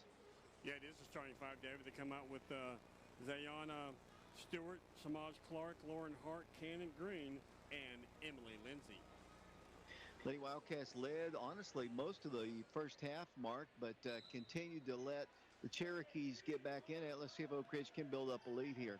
Oak Ridge ball, and we're underway here in the third quarter. Samaj with the basketball, top of the circle, works the ball top, fires the back over to Cannon Green. Green works the ball, looks to her right, gives it off to Lauren. Hard bounce pass, dangerous, top of the circle. Working the ball inside the paint, kicking it out. There's a wide open three. They won't take the shot. They're going to drive the baseline. Right block shot. No good. Oh, good rebound, Oak Ridge that time. Good. I think that's Emily Lindsay with her first 2 points. Great position that time, David, and she pulled the trigger right when she should have that time. Here come the Lady Cherokees. They work the ball against the Oak Ridge press. They tie it with the three. If they hit it, they do. 34-34 the score. The Wildcats gambled a little bit, and they knocked down a shot. They can shoot from the outside. 34-34 the score. Lady Wildcats, this pressure is getting to them a little bit, and they get the ball across. The Wildcats had numbers there. They're going to drive in, unable to shoot, and then back it up, but they do get it across the line. Here comes Oak Ridge, free throw line jumper, no good. Rebounded by the Lady Cherokees. We're tied at 34, 7 minutes to play in the third period. Here comes another three. Good. Got to guard that young lady, and they have the three-point lead. The Wildcats down the floor, got to get the ball in. Wildcats come up and get the ball. Down the floor, Oak Ridge breaks the press this time. Oak Ridge is going to drive coast to coast, pull up left side. Good. Nice play that time by Oak Ridge. Nice shot there by Samaj Clark, David. She now has 16 points in the ballgame. Oliver, for the other team, has 19. The gambling defense here is not paying off for the Lady Wildcats. They've gave up another easy fast break bucket here. Oak Ridge basketball, the pressure on the full court press has caused Oak Ridge trouble. The Wildcats get the ball across the line this time, and then they're almost going to turn the ball over. Ran right into the defense there. Oak Ridge ball in front court, 39, I believe, to 36. Lady Wildcats down by 3. With the basketball will come Oak Ridge. Driving with it. They work the ball and they throw the ball away. Turnover Oak Ridge. Here come the Lady Cherokees down the floor, and they got another easy bucket. Not as easy as I thought. They missed it, but they get the rebound. Lady Wildcats, their pressure has not caused any kind of difficulties at all. Another long three. Good. Garter. That's what you got to do here, and Coach Taylor is probably going to tell the young ladies that just like that, because just like that, Oak Ridge now trails in this ball game by a score of 42-36. Yeah, Oliver has all 9 points for the Lady Cherokees here in the third quarter, and we're just 5:51 off the clock, or on the clock. We're live here at the Wildcat Arena here. Our next broadcast of Oak Ridge High School basketball will be coming up Tuesday. Lady Wildcats will not be actually be a boys-only ball game, as I said, at Volunteer. We'll attempt to stream that game live on our YouTube channel, Prep Radio. We'll also be on the radio, FM 92.7. We'll be right back here on prepradio.com and Oak Ridge Schools Television, Channel 15. There'll be Oak Ridge basketball trailing by their biggest margin now. And here come the Cherokees with that full court press. I don't believe there's been one possession they haven't had the press on. No, and in my opinion, David, the way you break that is you got to have people moving at all times. I mean, stopping and, waiting for people to defend you just doesn't work. So, as a nice drive-in that time by Stewart. Shot up no good, but a nice aggressive move there by Stewart. Yeah, Zayana couldn't get the shot to fall there. It'll be the ball knocked out of bounds on a rebound attempt by Oak Ridge. And the Lady Wildcats are going to put their full court pressure on. It hasn't been very effective here. Let's see what they can do this time. They get the ball to the midcourt line. Get the ball across the line, and there's a nice play. A steal and a layup. Left-handed, good. Nice play that time, and the defense does provide offense. Her first 2 points of the ball game, David, is Oliver for McMinn County tries to throw it off one of the Lady Wildcats, Stewart. It comes right back to her, but on her second attempt to throw it off of Stewart, she is much more successful. 42-38 the score. Here come the Lady Cherokees setting up their offense, driving in. Free throw line jumper, clanging off the iron, no good. Rebound to McMinn County, rolling on the floor. They pick it up. They get another wide open three. It's short. They get the rebound up, good. Wildcat rebounding has just not been there tonight. They have gotten so many second chance opportunities. Got to get the ball across the line. Lauren Hart with it across the line. Cannon Green trailing her in the rear court. Nice backdoor play. They worked the ball in for a shot. Good. I don't know if that's how they drew it up, Mark, but it worked. Yeah, Samaj Clark now with 18 points, David, as she closes in on a 20-point night. There's an air ball out of bounds. It'll be last touch by the Cherokees. I thought he was going to signal it was going to be their ball. Little quick three that time, but they've been able to knock down those threes. The Wildcats have got to extend just a bit. They've really not shown me a dominant post presence. They've been really more guard oriented. They like to take those long shots. Yeah, it's the Lady Wildcats. They just substituted in Porter for Lindsay, so they just got rid of their tallest player. And what happened there is Ayanna Porter accelerates, brings the ball down the floor, dishes it off, and the young lady draws a foul, and Oak Ridge will go to the free throw line. So to the line, David, for the Lady Wildcats will be number 11, Samaj Clark. No, I'm sorry. Actually, I can't see her number because of her hair, but I know it's not Samaj because Samaj is in the backcourt. It's number 5. And that's Zayana Stewart as her first shot is up and good. She now has 3 points in the ballgame. 44-41 the score. 4:23 to play. Good.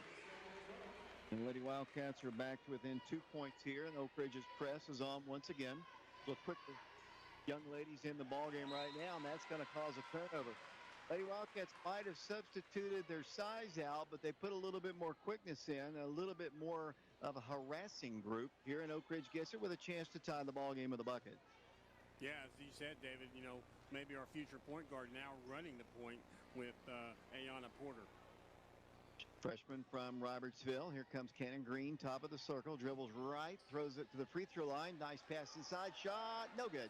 Rebound right back up, good, and the arc tie.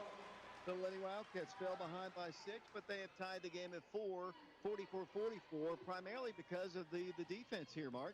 Yeah, just a great game. Nice call.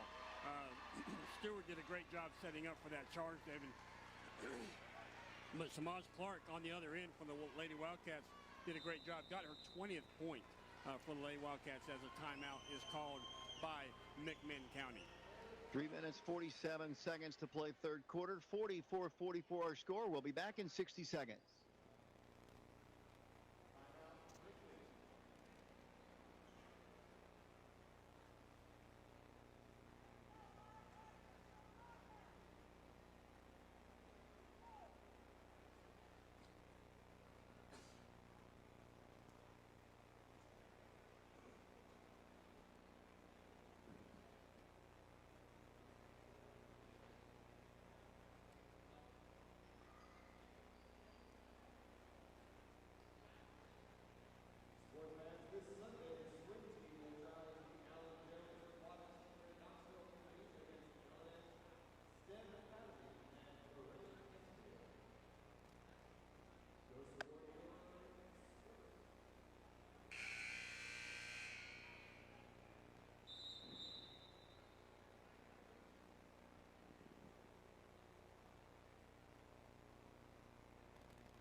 David Clary, Mark, and Shauna Hayes along with Drew Thomas back here at the Wildcat Arena. 3:47 to play third quarter. All tied up at 44-44 as the Wildcats will work the ball in. Wildcats have Cannon Green in the ballgame. Lauren Hart's in the ballgame. Yana Porter, looks like Lindsay Cleveland in the ballgame as well. Oak Ridge in the rear court picking up their dribble. They're going to get the ball across the line. Top of the circle, lobs it left side. Cleveland drives the baseline. They get her drive off. She rushed it. They get the rebound and they kick the ball back out. Lady Wildcats with the ball. Another shot from 15. No good. Rebounded by the Cherokee. Lindsay had a really nice drive to the baseline, just didn't finish the shot. Here come the Cherokees down the floor. You cannot back off her. And they did. They launch a three and hit it. Oliver, for McMinn County now with an impressive 25 points. Most of those from beyond the three-point line. Lady Wildcats down by 3, and here comes Cannon short. Gets her own rebound, and it's going to be a jump ball, the alternate possession arrow to the Lady Cherokees. Lady Wildcats down 47-44. Oak Ridge had an opportunity right there to get an easy two, just couldn't finish the shot. This is going to be a good basketball team, I think, eventually, Mark. Yeah, I think so too, Dave. They are going to be so quick and fun to watch. And like you said, when we get Gracie Herring back, a nice inside play, nice interception by Lauren Hart. She goes in, pumps fakes, and puts her shot up and good. 47-46 the score. Lady Wildcats down by one. The defense getting some action here. 2:47 to play. Nearly a walk there. They work the ball inside for a shot, and they give up a bucket. 49-46 the score. Lady Wildcats down the floor. Wildcats nearly turn the ball over. They get the ball across the line. Here comes Cleveland once again. Lady Wildcats down by 3. 49-46. Tie game. If she hits the shot, no, got a rebound. A little standing around there for the rebound there, and the Cherokees have it up by 3. Here they come down the floor, driving with it, penetrating, right block shot. Good. Good-looking player right there. Yeah, she now has 27 points, David, as coming the other way. Wildcats have it. Lauren Hart gets to complete the pass from Samaj Clark for another 2 points for the Lady Wildcats. Lady Wildcats trail 48-51. And down the floor, here comes another shot. No good. Rebound, Oak Ridge. Lady Wildcats get an off defensive board, and here they come down the floor. Lady Wildcats down. The Wildcats turn the ball over. Got to set up their defense once again.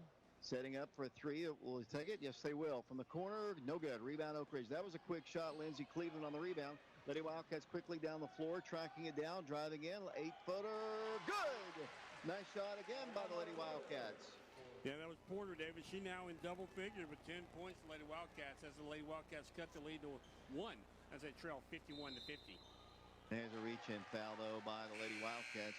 Personal foul, I think, is going to be called against Lauren Hart. They actually call it travel, David. I don't agree with that. I agree more with you that Lady Wildcats could have been called for a foul, but the referee saw it differently. Hey, we'll take it. As the Lady Wildcats are down by 1, they get the ball in easily, kick it out, drive along the baseline, a little 8-footer short. Rebound by the Cherokees. They lead Oak Ridge 51-50, and there is a foul called, I think, against Lauren Hart right there. 1:11 to play here in the third quarter. McMinn County on top 51-50 in what has been a very entertaining ball game. It really has, David. I believe it's Lindsay Cleveland who picked up that last foul, the first foul for the Lady Wildcats here in the second quarter. Hey, you know me, Mark. I can't see real well because of my 29-year-old eyes.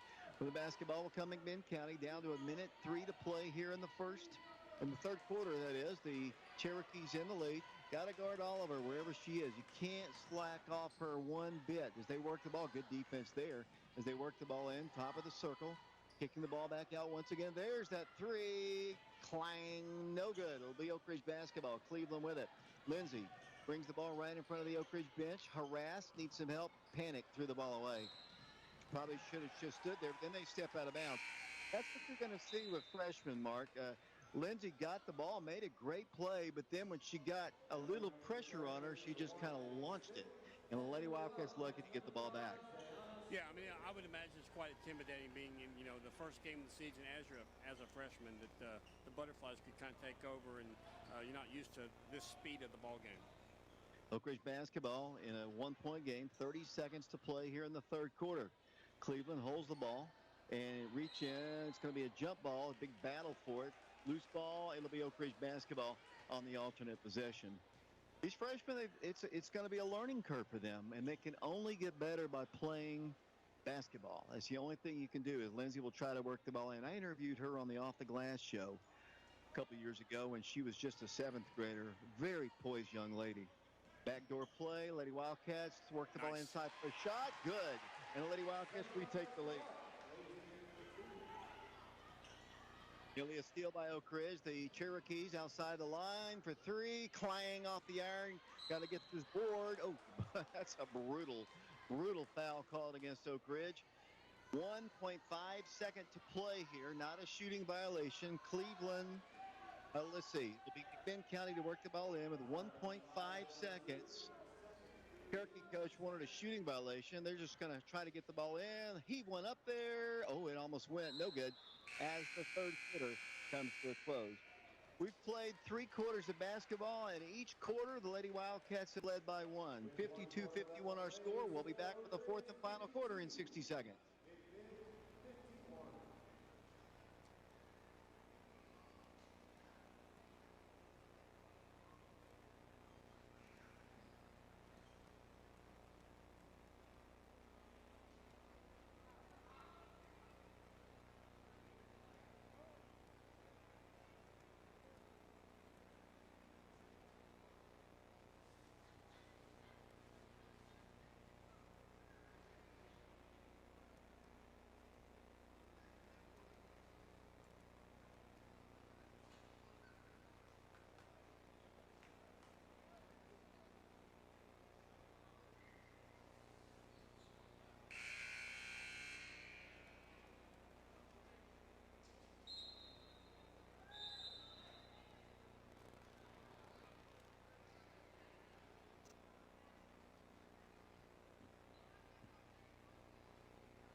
Welcome back once again to the Wildcat Arena, fourth and final quarter here. The Wildcats saw themselves fall behind by 6, but have retaken the lead as we start the fourth quarter. 52-51 is our score.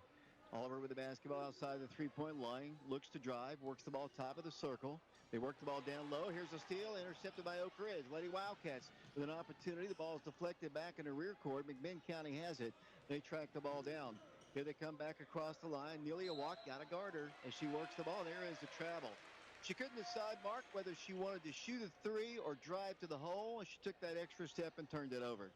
Yeah, I think that's a good call. She didn't agree with it, but I do think that, she kind of did a little pump fake and then kind of broke towards the basket. And I think travel was the right call. As Porter drives in for Lady Wildcats, she's going to be fouled on the floor. So during the shot, I believe. So we'll see as number 4 picks up the foul. That's Hansford for McMinn County to the line for the Lady Wildcats. Will go Porter. Double figures tonight for the freshman from Robertsville Middle School. Oak Ridge on top 52-51. The Cherokees opened up their season Tuesday with a victory over the Clinton Dragons. As Ayana hits that one, 53-51. It's been a back and forth affair here. Lady Wildcats have not lost their composure even with the youth they've got on the floor. No, they haven't. They're playing hard, and that's the kind of thing that you really enjoy watching. As Porter makes both of her free throws, she now has 12 points in the ball game. 7:26 to play in the ball game. 54-51 Lady Wildcats. Whenever Lady Wildcats have been able to get a lead, they've knocked down a big three, and here's a steal by Oak Ridge. Lady Wildcats, Cleveland. Wildcats could have a layup, driving right-handed off the glass. Good! Another great play by the Lady Wildcats. 14 points now, David, for Ayana Porter. Just a great night for her. Down the floor, another near steal by Oak Ridge. Lady Wildcat defense becoming a little bit more active, Mark. Yeah, they're definitely getting more aggressive as Lauren Hart picks up, I believe, her second foul. David, team third for the second half as the Lady Wildcats extend the lead right now. The biggest lead that I can remember from the Lady Wildcats is they're up by 5, 56-51. 7 minutes to play here in the ball game. Cherokee basketball outside the line. Lady Wildcats trying to win their first game of the year. The Cherokees 1-0 with their victory over the Dragons. Oliver for 3. That is airball city, baby, as the Lady Wildcats have the rebound. She might be getting a little bit tired. Oak Ridge pushes it. Should have a layup. Here it is. Good. Lady Wildcats up by 7. I think McMinn County getting tired. Yeah, Lauren Hart now in double figures for Lady Wildcats. She has 11 as a Snowbird was successful to her as McMinn County comes back and Smith scores for them. She now has 7 points as Lady Wildcats lead 58-53 with 6:18 remaining in the ballgame. Lady Wildcats break the press. Here comes Porter. Shot. Good. Another bucket by the Lady Wildcats. Was that Stewart? No, that was Porter. She now has 16 points, David. Here come the Lady Cherokees once again against the Oak Ridge press on their steal. Ball's loose on the floor. Oak Ridge steals it. They're going to call a jump ball. And it'll be, let's see, the Cherokees ball, I do believe. Oak Ridge on top 60. Lady Let's see. Wildcats get the ball, David, because I think the Lady Cherokees had it coming out of the third quarter. Score. Here come the Lady Wildcats down the floor, driving inside, no place to go, kicking the ball back out. Top of the circle it goes once again, driving left corner. High pass, but tracked down. 5:52 to play. Oak Ridge basketball driving in. A little floating shot, no good. Rebound out of bounds. Save. Great play by Oak Ridge and a great hustle. Lady Wildcat basketball backing it up. 5:40 to play. Oak Ridge in the lead, Mark. Yeah, Lady Wildcats lead by a score of 60-53. Biggest lead so far for the Lady Wildcats as Stewart takes a shot, no good. Gets her own rebound, takes another shot up, no good. Rebounded by McMinn County. Here come the Cherokees down the floor. Then the ball swept away, last touched by Oak Ridge. I tell you somebody I've been impressed with, and she's played a lot of minutes tonight. Lauren Hart playing really well for the senior Wildcat is. Yeah, she really has, David. I've also been impressed with Ayana Porter. As I said, you know, Lauren Hart in double figures for Lady Wildcats with 11. Porter in double figures with 16. And Samaj Clark in double figures with 22. Lady Wildcats by 7. Got to guard Oliver. You got to stay with her. She's going to launch threes. Cleveland's guarding her at the top of the circle. They drive to the baseline. Block shot. No good. Got to get the rebound. They did not. They get a three off. It's on its way. No good. Rebound. This time, Oak Ridge had it. Knocked out of bounds. Lady Wildcats did a lot better job that time getting to the glass. They just couldn't hold it. 5:06 to play in the ballgame. Oak Ridge by 7. 60-53. It'll be McMinn County basketball, and they're going to call a timeout.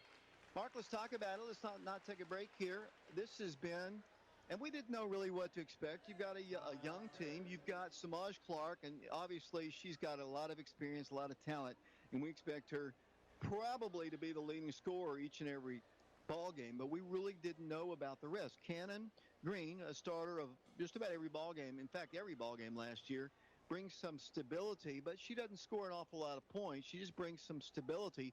But you know, the question mark was, would the other players step up, especially in a tense first ball game with a lot of youngsters? And I believe they have here tonight. Yeah, I really do. I agree with you, David. I've been very impressed with the young players of the Lady Wildcats.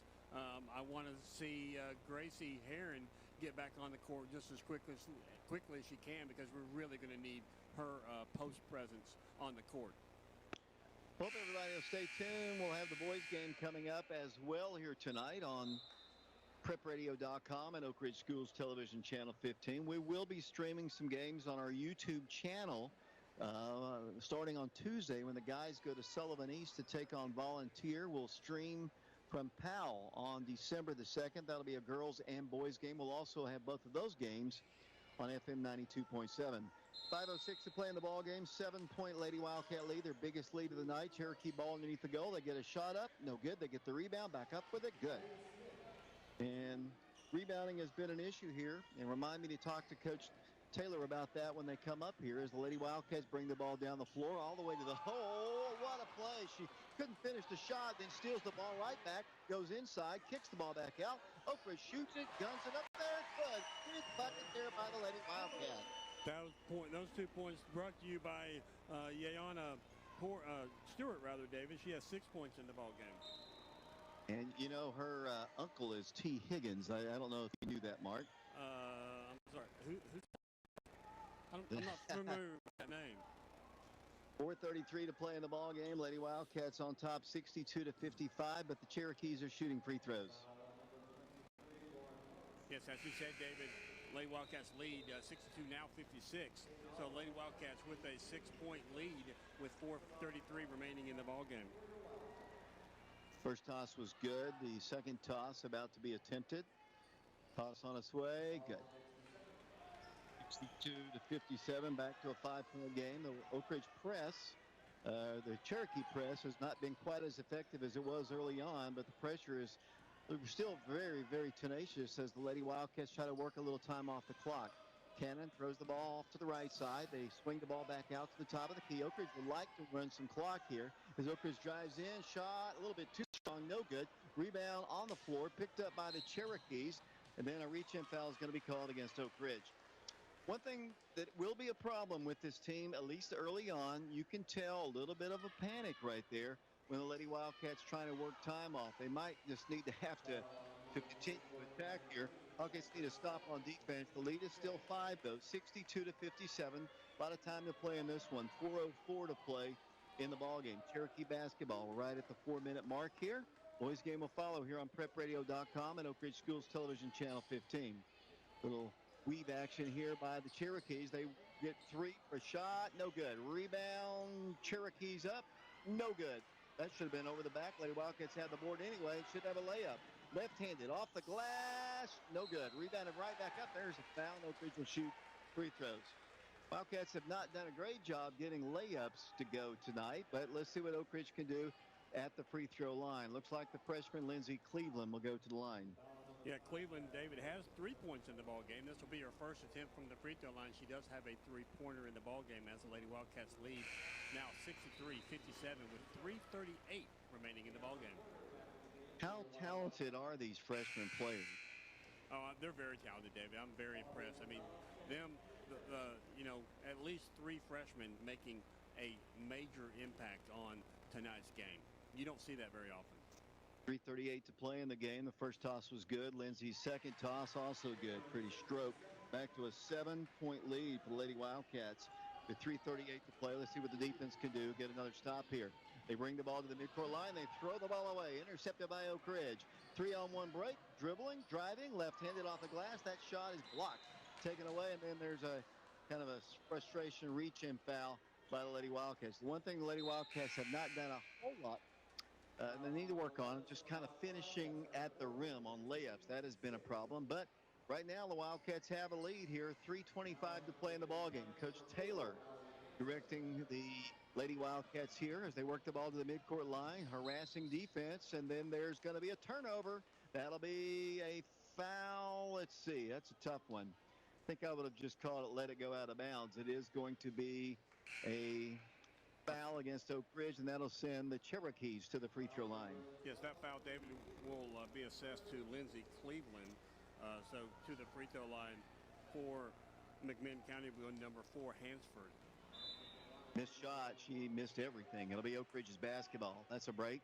3:18 to play. Oak Ridge has Cannon Green in the ball game. Lindsay Cleveland, freshman. Lauren Hart in the ball game as Oak Ridge works the ball in. Here comes Cannon down the floor. Cannon works the ball to Cleveland across the way. Dribbling goes to Porter.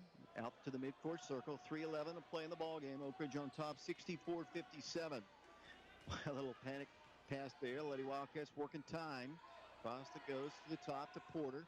Porter attacks in, dribbles right extension of the free throw line. Look back door, no place to go. Backs it up to Lindsay Cleveland. Back to Porter. Porter dribbles in, finds the crease, finds the shot. Up, no good. Rebounded Oak Ridge. Back up from the left side. Good. That's a big bucket right there by Cannon Green. Nice shot now.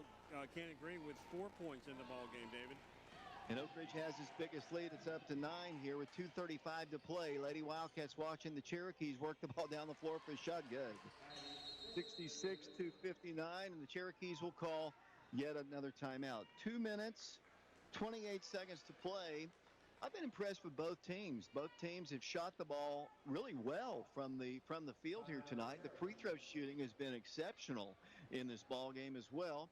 I think if I can look at one part of this ball game that the Lady Wildcats will go back and look at, and that'll be rebounding. But they've gotten, they've played really about as well as you can expect. This McMinn County team took apart Clinton on Tuesday night, beat them quite soundly. Although a young lady from Clinton had 40 points in the ball game, but I think Oak Ridge to start their season, whether they hold on for the final 2:28 to play here in the ball game, have really done a good job here tonight.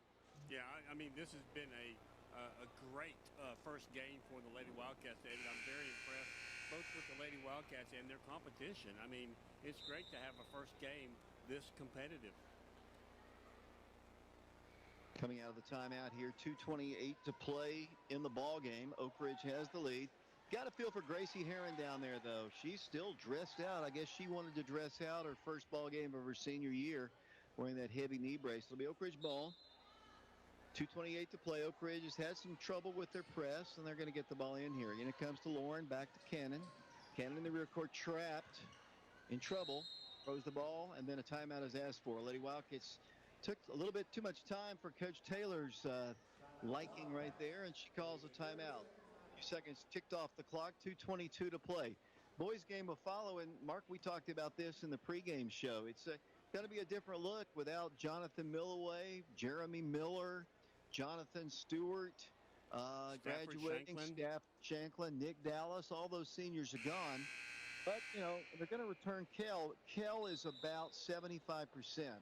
Had an ankle injury last week, and he's about 75%. I will be surprised if he can go, but, you know, adrenaline's going to work its wonders on the senior. But we'll see. Lucas Searcy will be counted on a lot this year to score a lot of points. But we'll just see how Kel can do in a different look Oak Ridge boys team as we get underway once again. Lady Wildcats get a ball across the line. Oh, great pass. Cleveland with the basketball. Lady Wildcats back it up. Here it goes to Cannon around the left side of Porter. Lady Wildcats work the ball inside, driving, turning, spinning, shooting. Oh, good! And a foul is called against the McMinn County Cherokees. Great, just a great move that time by Samaj Clark, Dave. Just adding to her total. She's now with 24 points in the ball game. Her first 2 points of the fourth quarter, with only 2:09 remaining in the fourth quarter. But just a great job. Looks like the Lady Wildcats are being a little bit more intentional with the ball. You know, kind of taking their time, trying to take time off the clock. The free throw line one time will go Samaj. What a night. We expect her to have big nights like this every night, taking over for Kamari. She missed a free throw there. Remains a 9-point game. Lady Wildcats in the lead. 2 minutes to play. There's a deflection. Nearly a steal by Oak Ridge. Oak Ridge's defense causing some issues. Nearly a turnover again. Got to guard Oliver, though. Don't let her shoot a three. She penetrates in. Layup, missed it. Rebound, Oak Ridge. Lauren Hart to Cannon Green. Cannon in the rear court. Wants to get rid of it. Does. Here goes to Samaj in the rear court. Down to a minute 48 to play and a foul called against the Cherokees. 68-59, the Wildcats. Really, it's been a tight one. They led by one after one quarter. They led by one at halftime. They led by one after 3 quarters. And right now, having their biggest success here in the fourth quarter, holding a near double-digit lead. Yeah, they have a 9-point lead right now, David, as they lead 68-59. Cleveland with the basketball. Down the floor goes Lauren Hart. Had a shot. She's going to be called for travel. She's upset with herself. Puts her hands in her face there, but it's a turnover. But I think probably if she had it all to do, she probably would shoot the ball right there. 96 seconds to play. Can't give up easy threes. The shot is no good. Rebounded by the Cherokees. Another three. Top of the key. Good. Can't give up those kind of shots there. 68-62 the score. Lady Wildcats get an outlet shot. Good. And a foul. That's exactly what they needed. They gave up really too much of an easy shot on the other end of the floor, but then just came down the floor with an opportunity for their own three-point play the old-fashioned way. Another great play by Samaj Clark, David, as she has a possibility to get another three-point play. She's 26 points in the ballgame tonight with 1:20 remaining. Lady Wildcats lead 70-62. Wildcats missed the free throw, but get the rebound. Lady Wildcats set it up. A minute 16 to play, leading 70-62, as Mark said. Lindsay Cleveland at the free throw line, dribbles through, too much dribbling there, and she's going to be fouled. And Lindsay, a good free throw shooter, hope I didn't jinx her, will go to the free throw line. I love this young lady. She is, like I said, I interviewed her when she was in 7th grade, and she was as poised as any senior. And we'll see what she could do. And I think she's going to be a really fine basketball player for Oak Ridge. Yeah, I'd like to see her, get some more three-point shots under her bucket. You know, the first shot that she made tonight was a three, and it was very impressive. So I'd like to see more of that from her. She'll get 2 right here, the first of which, actually just 1. Shot is no good. They're going to call an over-the-back foul against Oak Ridge, and that'll give McMinn County the ball. A minute 7 to play, an 8-point Lady Wildcat lead. That is the 7th team foul, so it is 1 and the bonus. To the free throw line, we go the Cherokees, 70-62, a minute 7 to play. The junior varsity Wildcats won 74-33 to open up their season as the Cherokees go to the free throw line, 1 in the bonus. That's an air ball. It'll be Oak Ridge basketball. I'm telling you, Mark, Oak Ridge has worn these young ladies out. Yeah, I'm not quite sure how easily they, were able to beat Clinton, but they've been in a dogfight all night tonight as a foul will be assessed against number 1 Addie Smith for McMinn County. And to the line for the Lady Wildcats will go It's either Porter or Cleveland. You know, it's scary, honestly. Another thing that's scary about the McMinn County boys team we're going to see is we're expecting this Clinton team maybe to get to the state tournament and go a long ways in the 3A level. Were beaten by McMinn County by 10 on Tuesday as Oak Ridge goes to the line, a minute 3 to play. Free throws, good. Big shot right there, Mark. It really was. Ayanna Porter now with 17 points. She's closing in on 20 points her first night as a Lady Wildcat. No shocker to me. She's got a great bloodline. She knocks down that shot. The Lady Wildcats have their biggest lead, and it comes with a minute 3 to play here. It's a 10-point advantage to Lady Wildcats. The Cherokees coming down the floor, getting a shot up. Good. They've got some players. We're going to play them in about 2 weeks down there, so we'll get an opportunity to see how much improvement is. There's a bad play by the Lady Wildcats. They get an easy bucket there, and just like that, the lead is even closer. And a foul's going to be called. 42.4 seconds, not a foul, just a timeout. 42.4 seconds to play. I know the Lady Wildcats wanted to get the ball inbounds quickly, rushed it just a bit and gave up an easy bucket. And just like that, the Cherokees are back in it. We're going to play them again. We're going to play them twice. We haven't played the Cherokees since 2011. We're going to go down to McMinn County on December the 11th to play them again, and we'll see. Honestly, we'll see how much of a improvement the Lady Wildcats can make between that first and second game. Yeah, I expect, that's when they say you make your most improvement, David. So, we'll see what the Lady Wildcats can do. I think they learned a lot tonight in tonight's game. As 42.4 seconds. The game's not over. That's a long time in basketball, and the Lady Wildcats only with a 6-point lead as they lead 72-66. We're at the Wildcat Arena. Nice crowd on hand here for a Thursday night ball game. 42.4 seconds. As I mentioned, this game has been close. Oak Ridge has had the 10-point lead just a moment ago, but they've scored 4 straight points. It's been a 1-point game after each quarter. It wouldn't surprise me if we have a 1 point at the end of the ball game, just the way this one's gone. Oak Ridge basketball, one of the keys. Oak Ridge is going to have to hit their free throws here, since they've got some pretty good free throw shooters on the floor, and Cannon and Lauren and Ayanna Porter and Samaj. Wildcats got to get the ball in. Then it comes. Here comes down the floor. The Lady Wildcats in the rear court picked up their dribble. They work the ball to the midcourt line. They get the ball across the line, dribbling in. Wildcats don't need points right now. The clock is the Cherokees' enemy right now. As Oak Ridge sets it up to Lauren Hart, 27 seconds to play. Oak Ridge basketball. Cannon Green in the left corner. I'm surprised they didn't come out and foul her right there as they work the ball around the horn. We're down to 19 seconds to play. They're taking their sweet time to commit a foul there, and they finally do commit it with 15.9 seconds to play. Wildcats might have gotten the advantage of a couple seconds ticking off the clock, and Oak Ridge will go to the free throw line. To the line again, David, will be Porter. She'll have an opportunity to get to 20 as she has 18 points right now. She's, 8 of 9 from the free throw line, so chances look pretty good. Free throw is good, and boy, she's got a pretty stroke just like her daddy had back in the day, and Oak Ridge is up 73-66. The Wildcats looks like they're going to open up their season with a victory. As Ayanna goes back to the free throw line, toss is good.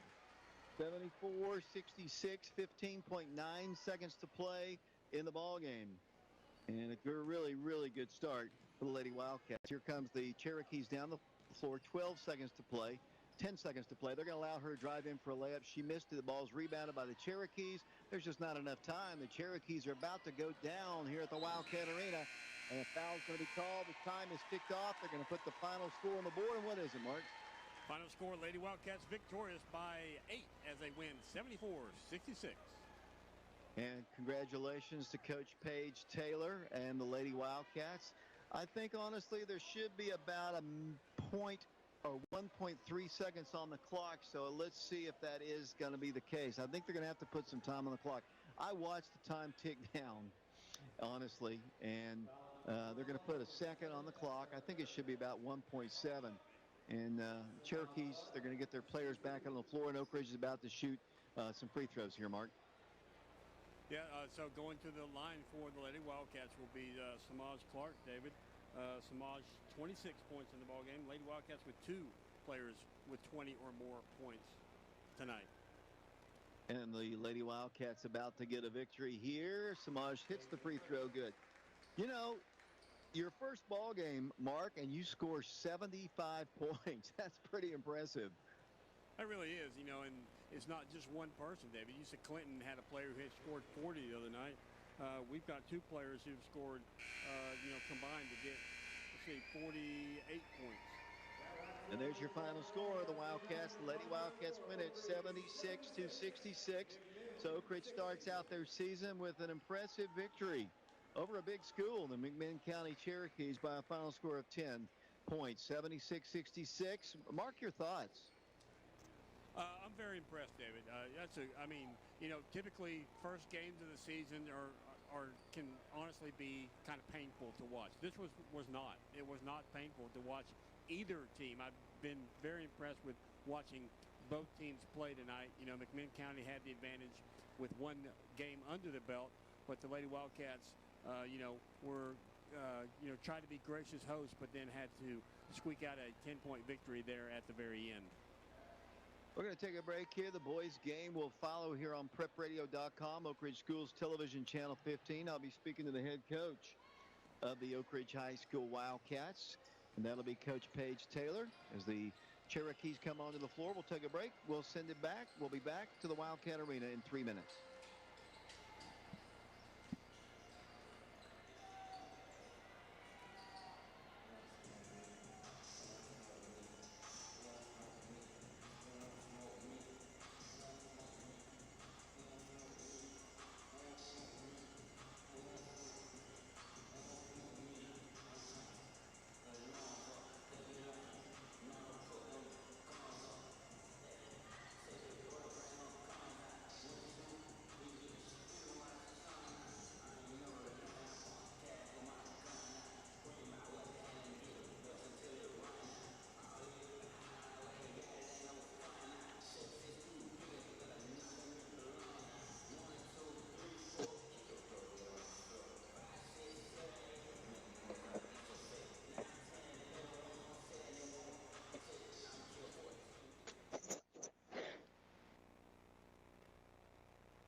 Welcome back once again to the Wildcat Arena here, where the Lady Wildcats have opened up their 2021 season, 2021-22 season, with a 76-66 victory over the McMinn County Lady Cherokees. And joining me as the head coach of the Oak Ridge High School Lady Wildcats, beginning her 7th season as the head coach, Coach Paige Taylor. First off, Coach, congratulations on a win. Mark and I were just talking about this. A lot of times the first ball game is ragged, and And I know as a coach, you saw some things that I know they have to work on. But you rolled up 76 points in your first ball game. You shot the free throws well. You've got to be very, very pleased with the way you've started out the season. Super pleased. I really didn't know where we were going to be at tonight. We've had a rough 2 weeks of practice getting up to it, just with injuries, and we don't even have enough to go 5-on-5 in practice right now. So you never know what you're going to get, and I thought the effort tonight was really good. It's funny, while I was sitting here waiting, I thought the same thing, like, I think our first year of coaching, we averaged maybe 32 points a game, and you score 76 in your first game. We've come a long way as far as the offensive mindset. But definitely some things that we got to work on. We did not box out well. We gave up too many second chance points. We've turned the ball over too much. But a lot of positive things, especially for a group like that this group has not played together. There's the chemistry, you worry about it, and defensive chemistry, offensive chemistry. And I felt like tonight I was pleasantly surprised with how we handled ourselves and how we competed to win. That's one thing about this group I learned tonight. They know how to win. Yeah, that's one thing that, we've talked about the youth. You expect Samaj Clark, and I think she's such a talent anyway, and she's such a smart basketball player. You're going to expect her to get her big numbers, and I think that's just going to be the way it's going to be all year. Teams will learn that they need to guard Samaj, but what Mark and I were talking about, and Cannon comes back with the most experience, and then you've got Lauren, who was a bench player, 6th or 7th player off the bench. Then you have all these freshmen here, and you've got I think Yana Porter close to 20 points here tonight as a freshman, and a lot of poise. I remember you telling me about her in the postseason. I watched her at Robertsville play, but I think this might be a group, and I know buying into your system and good attitudes and working hard in practice, this might be one of those groups, Coach, when the lights come on, they're just going to come out and ready to play. Probably frustrate the life out of you in practice, but when the light's on, and they might be one of those gamer teams. Yeah, my big thing, though, like, eventually that might catch up with you a little bit. Like, we've got to practice. My biggest thing about practice is you've got to practice at the pace in which you plan to play. And I think early on we missed a lot of layups, we missed a lot of finishes, and we're tired, and we're playing faster than the pace at which we practiced. And we talked about that some at halftime, and I felt like we got better as the game went with that, with finishing and running the floor better. But it's definitely a group that, we've got a lot of room to grow, and we've got a lot of room to work hard, and this is the deepest team that I've had in 7 years as well. We're going to play more people, and we've got more girls that can be out there on the floor, and it'll be a fun group to watch if they continue. Like, I felt like tonight they bought in, and if they'll continue to buy in like they did tonight, every day they'll get better. We'll be okay. One thing that I guess I was thinking about, a few turnovers there. I thought because of the pace you played, McMinn County, especially that point guard, the Oliver girl, she was just knocking three after three down, especially to start the second half. I think they all got tired. I believe even though they tried to substitute, one time they substituted 4 for 4, I believe, out there. But I think they got tired. I think they lost their legs at the end, and you were able – it was a one-point game after one quarter, a one-point game at the half, a one-point game after 3 quarters. But it was the fourth quarter where you wore them down. Yeah, I thought the same thing, because it was kind of like it was a close game, and then I look up and all of a sudden we pulled away by 6 or 8, and I'm thinking, where'd they go? And they got tired. They did get tired, and that's one thing we outworked them, and we talked about that at halftime too. Like, we've got 16 minutes. That's a really good basketball team over there. Who's going to compete the hardest? Who knows how to win here, and who's going to dig a little bit deeper and find a little bit more in them? And I think we did that, and we made some crucial steals at times, turnovers at times. We finished. We had some finishes right when we needed them. I think we took some bad shots at some points, but I think we wore them down for sure, and we stayed consistent. We kept pushing.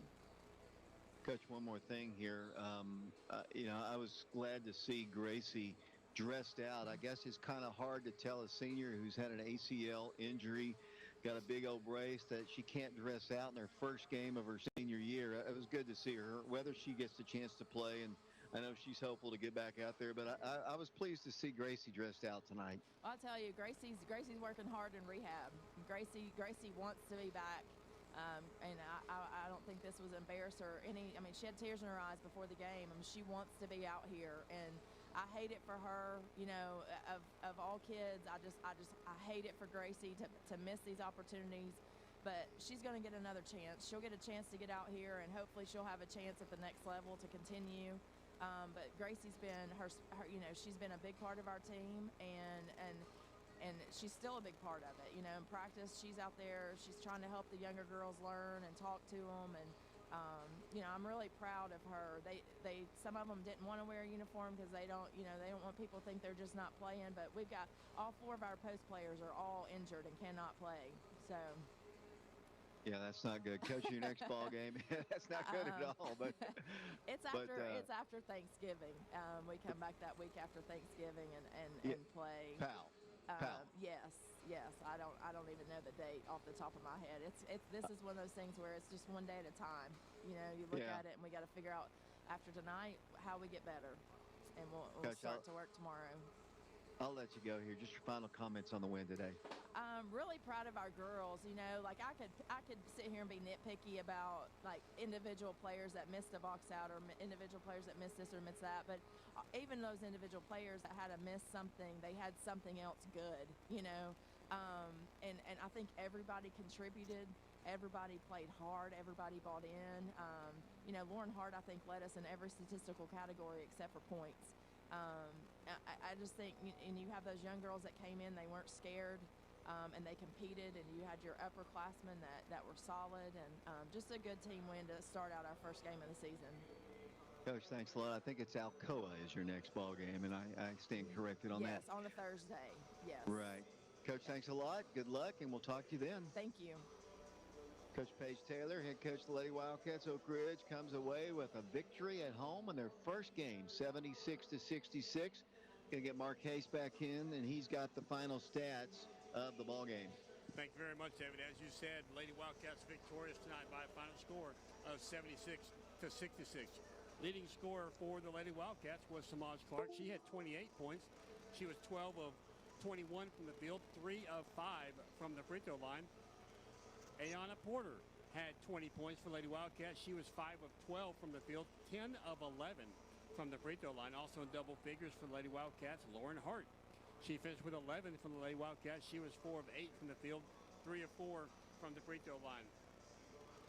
Let's see, with 6 points tonight, Zayana Stewart, she was 2 of 11 from the field, 2 of 2 from the free throw line.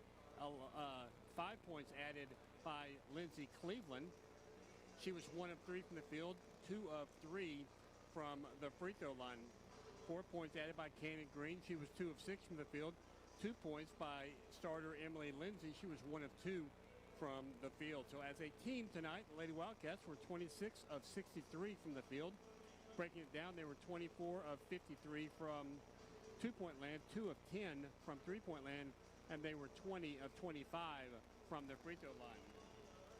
Now looking at McMinn County, they were led in scoring by Peyton Oliver. No surprise there. She led all scorers tonight with 34 points. She was 12 of, 30 from the field, 5 of 16 from two-point land, 7 of 14 from three-point land, and 3 of 4 from the charity stripe. So an impressive night by Peyton Oliver. Also in double figures for the Lady Cherokees was Addie Smith. She added 11. She was 5 of 15 from the field, 0 of 1 from the free throw line. 5 points added by Aubrey Gonzalez, 1 of 3 from the field, 3 of 4 from the free throw line. Also 5 points by Brooklyn Stinnett. She came off the bench to add those 5. She was 1 of 5 from three-point land, 1 of 1 from inside the arc. 2 points added by Constantina. We'll just call her Constantina P because her last name starts with a P, and that's about as close as I can get to her last name. She had 4 points. She was 2 of 4 from the field. Also with 4 points was Allie Hansen. She was 2 of 2 from the field. 2 points by Jasmine Moses off the bench. She was 1 of 2 from the field. Also scoring was Navi Holberg.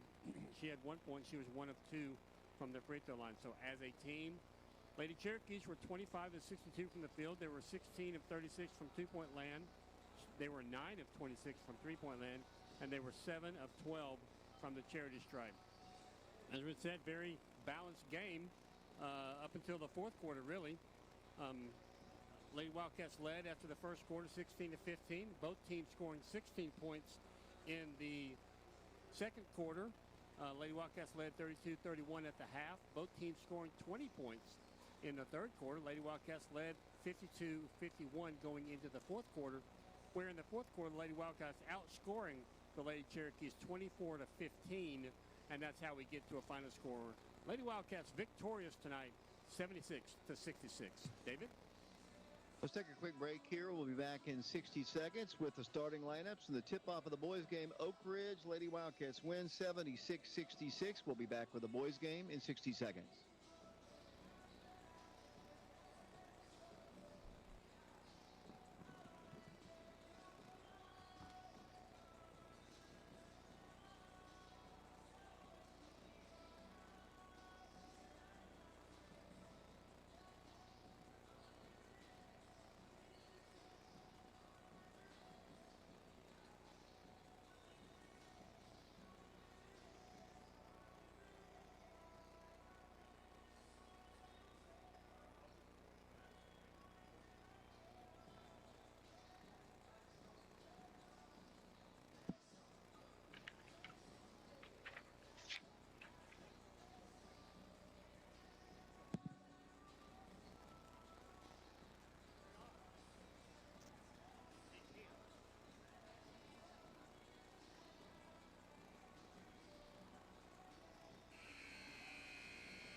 Welcome back once again to the Wildcat Arena. Shauna Hayes, you have some more information about this ball game. Thanks, David. Now we turn our attention to the boys' game and the 25th meeting between the all-time Oak Ridge and McMinn County since 1950. It will be a new look Wildcat team having graduated nearly 3,500 points between Nick Dallas, Jonathan Stewart, Jeremy Miller, Stafford Shanklin, and Jonathan Milloway. It will also be a much shorter team, but potentially a quicker team than we are accustomed to seeing. The Wildcats do bring back the most valuable player at the District 3 tournament, Cale Slater. Cale returns with 551 career points, 205 career assists, and 151 career steals. Oak Ridge also returns Lucas Searcy in his 50 career three-pointers, 277 career points, and his senior leadership. Jamison Updegraff will need to step up from his back-up role to the past two seasons along with his brother Caden. Both are solid defenders and can shoot it from beyond the three-point strip. Two sophomores will step in eventually and be huge contributors. Brennan Scott can light it up, and Brandon Hayward is stellar on defense and a great athlete. Brandon is slowed with a nagging ankle injury from football, but will eventually be a starter before it's all said and done. Darren Osborne might be the most improved player on the team and add size and quickness alongside with Grayson Strader, who is listed at 6'5", as listed as the tallest Wildcat. He can also step back and drill the three ball too. Flip Thompson, Caden Brightheart, Hayden Tarwater, and Bryson Comer should play key roles in this year's team. Oak Ridge leads the series of McMinn County 19-5 since the first game in 1950. The two teams haven't played the 2003-2004 season since the 2003-2004 season, and Oak Ridge has won 3 straight in the series since McMinn's last win in 2022. McMinn County opened their season up Tuesday at home against Clinton and beat the Dragons 62-52. Tonight, Oak Ridge will likely be without starters Cale Slater and Brandon Hayward, who are both dealing with ankle injuries. Mark will have the starting lineups. Thank you very much, Sean. Starting for the first for the McMinn County, they got Davian Evans, Ty Runyon, Caden Hester, Tucker Monroe, and Hayden Smith. Starting for the Wildcats will be Darren Osborne, Lucas Searcy, Caden Updegraff, Jamison Updegraff, and Cale Slater. Yeah, as Shauna said, Kel is nursing a little bit of an ankle injury, and we'll see how much he can go. He has been hobbled all week.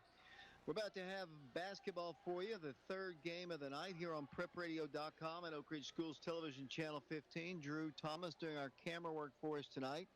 Down on the floor, and up top we've got Shauna Hayes to Mark, and Mike Sheehan's with us as well. I don't know what the delay is here, Mark.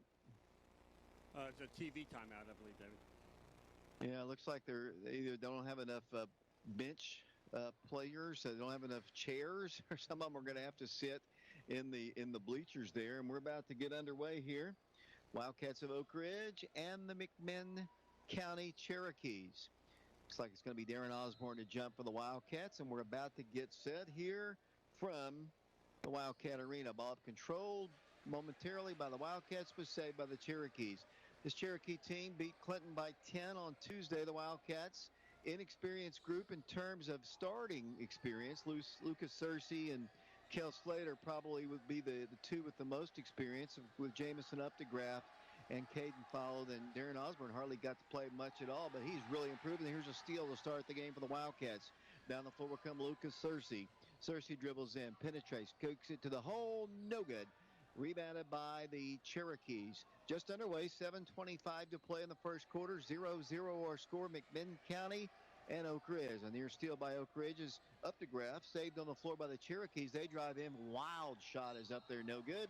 Oak Ridge basketball. Wildcats wearing their white jerseys with cardinal numerals. The Cherokees wearing their all black.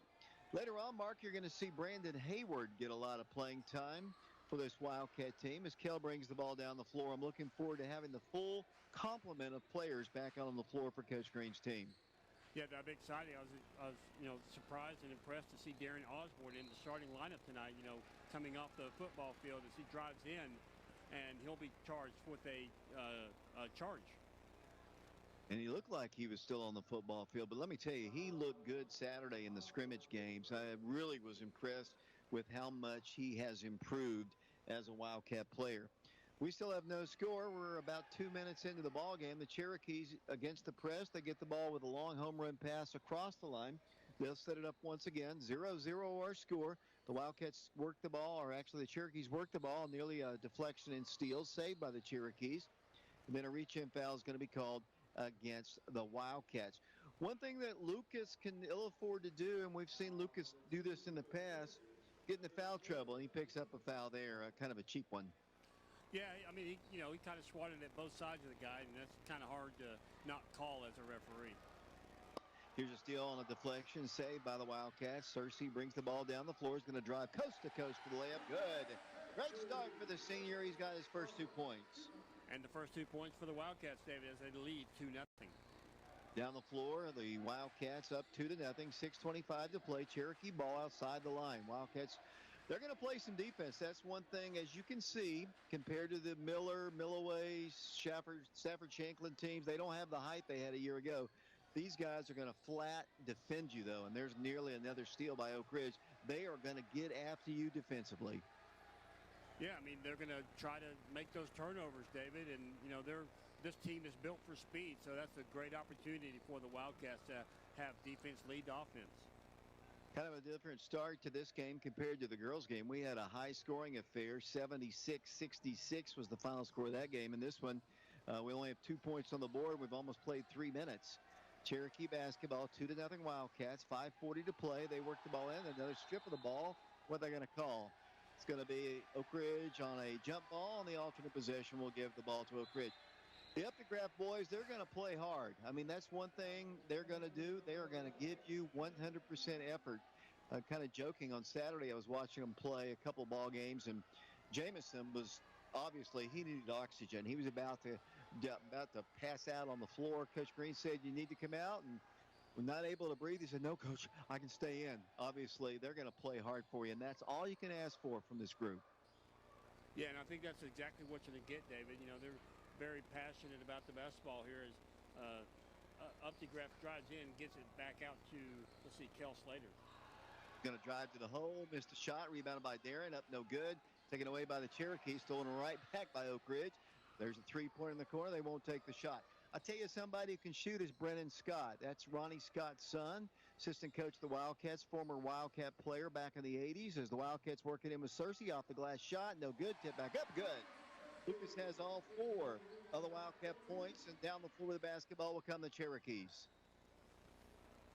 Wildcats defending in the backcourt, David, as a foul will be called against, let's see, I believe it's 11, Kel Slater, so that would be his first, team third for the Wildcats in the ballgame, as McMinn County will have it side court.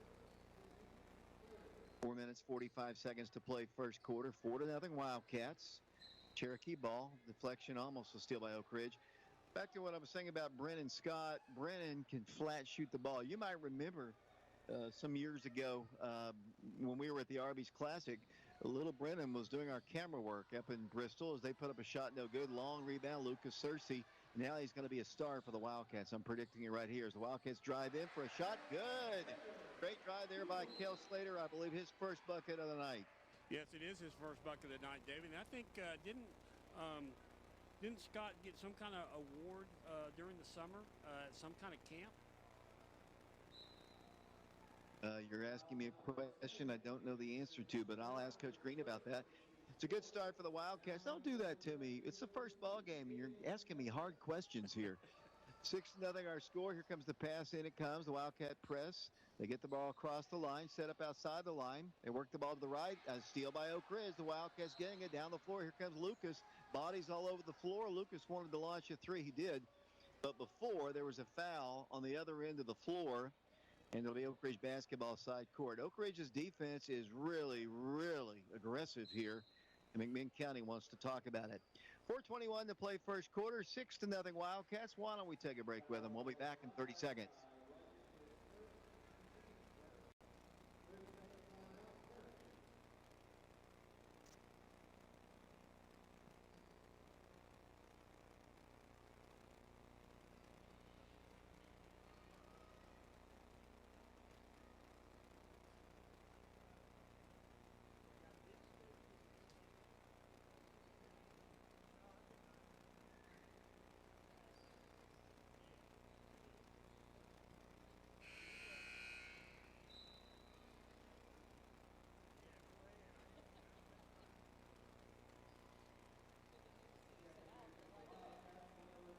We'll go back once again to the Wildcat Arena here. 4:18 to play first quarter.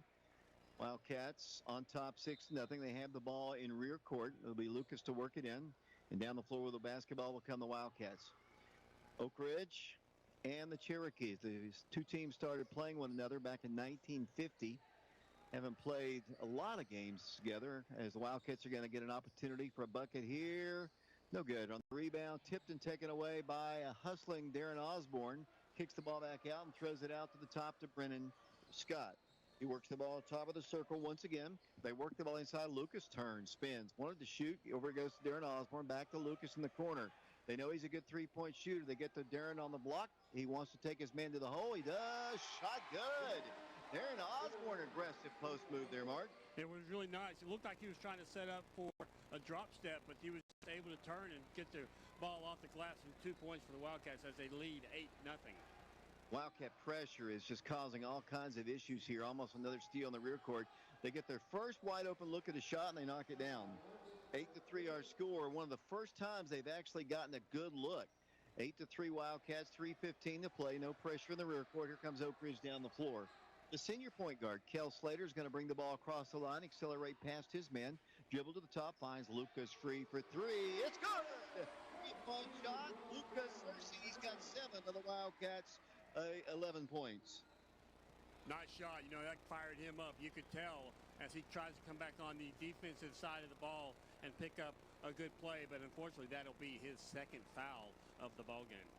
And that is, like I said earlier, that is a problem that Lucas had last year. You know, you can't fault a kid for being aggressive, but we're going to count on him so much this year. He's got to play smart basketball. You know, he's a great scorer. He's a good defender. He's a good rebounder, but he's got to stay on the floor for us.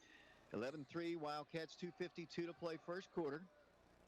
Cherokee basketball, the Wildcats substituting. Looks like Grayson Strader's in the ball game for Lucas as they work the ball top of the circle. Number 2 with the basketball, that's Evans. He dribbles in, right extension to the free throw line. That's a short shot, rebounded by the Wildcats. Coming down the floor with it will come Oak Ridge. Across the midcourt line will come number 11 for the Wildcats. That is Kel Slater.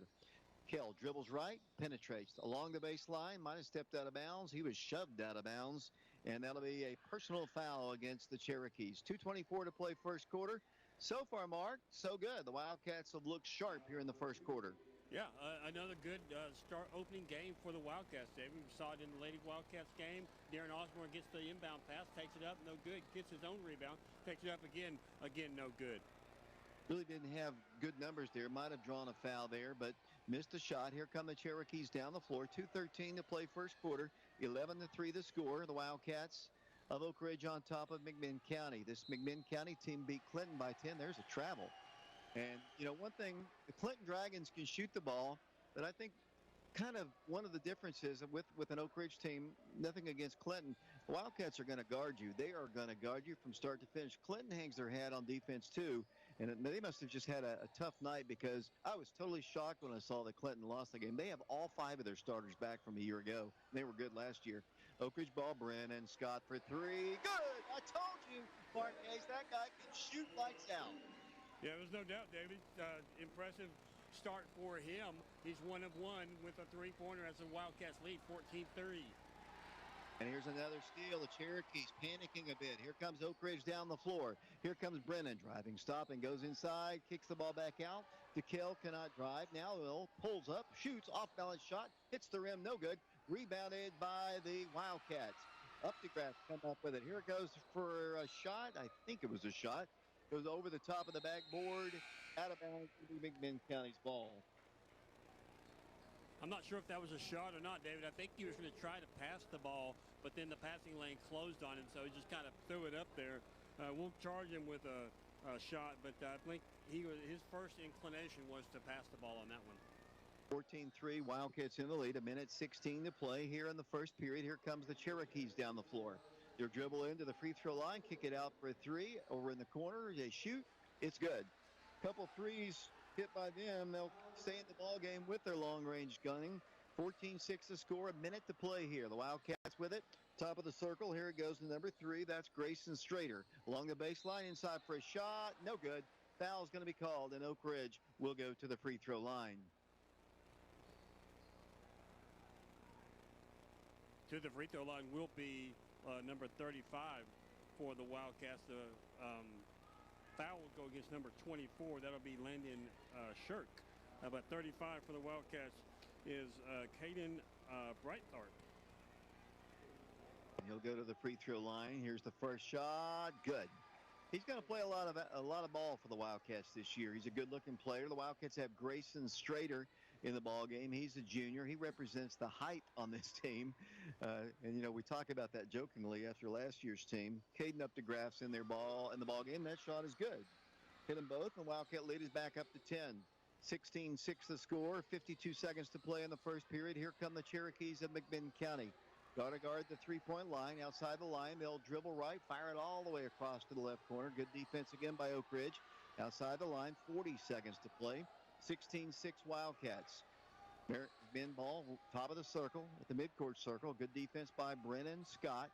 Guarding the man at the top. He almost kicked the ball across back into the rear court. Out to the top he goes once again. Got a screen. Working the ball to the left side. Dribbling out. Down to 20 seconds to play. 10-point Wildcat lead. 16-6 to score. With the basketball will come McMinn County Cherokees. They're all black jerseys with gold. They're just working time here, down by 10. They're going to drive the baseline, throw up a wild shot. No good. Brighthart on the rebound. Down the floor of the basketball, Oak Ridge. He works the ball. Down the right side. Throws up a shot. No good. As the first quarter comes to a close. An impressive first quarter of basketball for the Oak Ridge Wildcats. They lead McMinn County 16-6. We'll be back to the Wildcat Arena in a moment.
David Clary, Mark and Shauna Hayes, along with Drew Thomas back here at the Wildcat Arena. Play one quarter basketball. The Wildcats lead McMinn County 16-6 in the second quarter, just underway.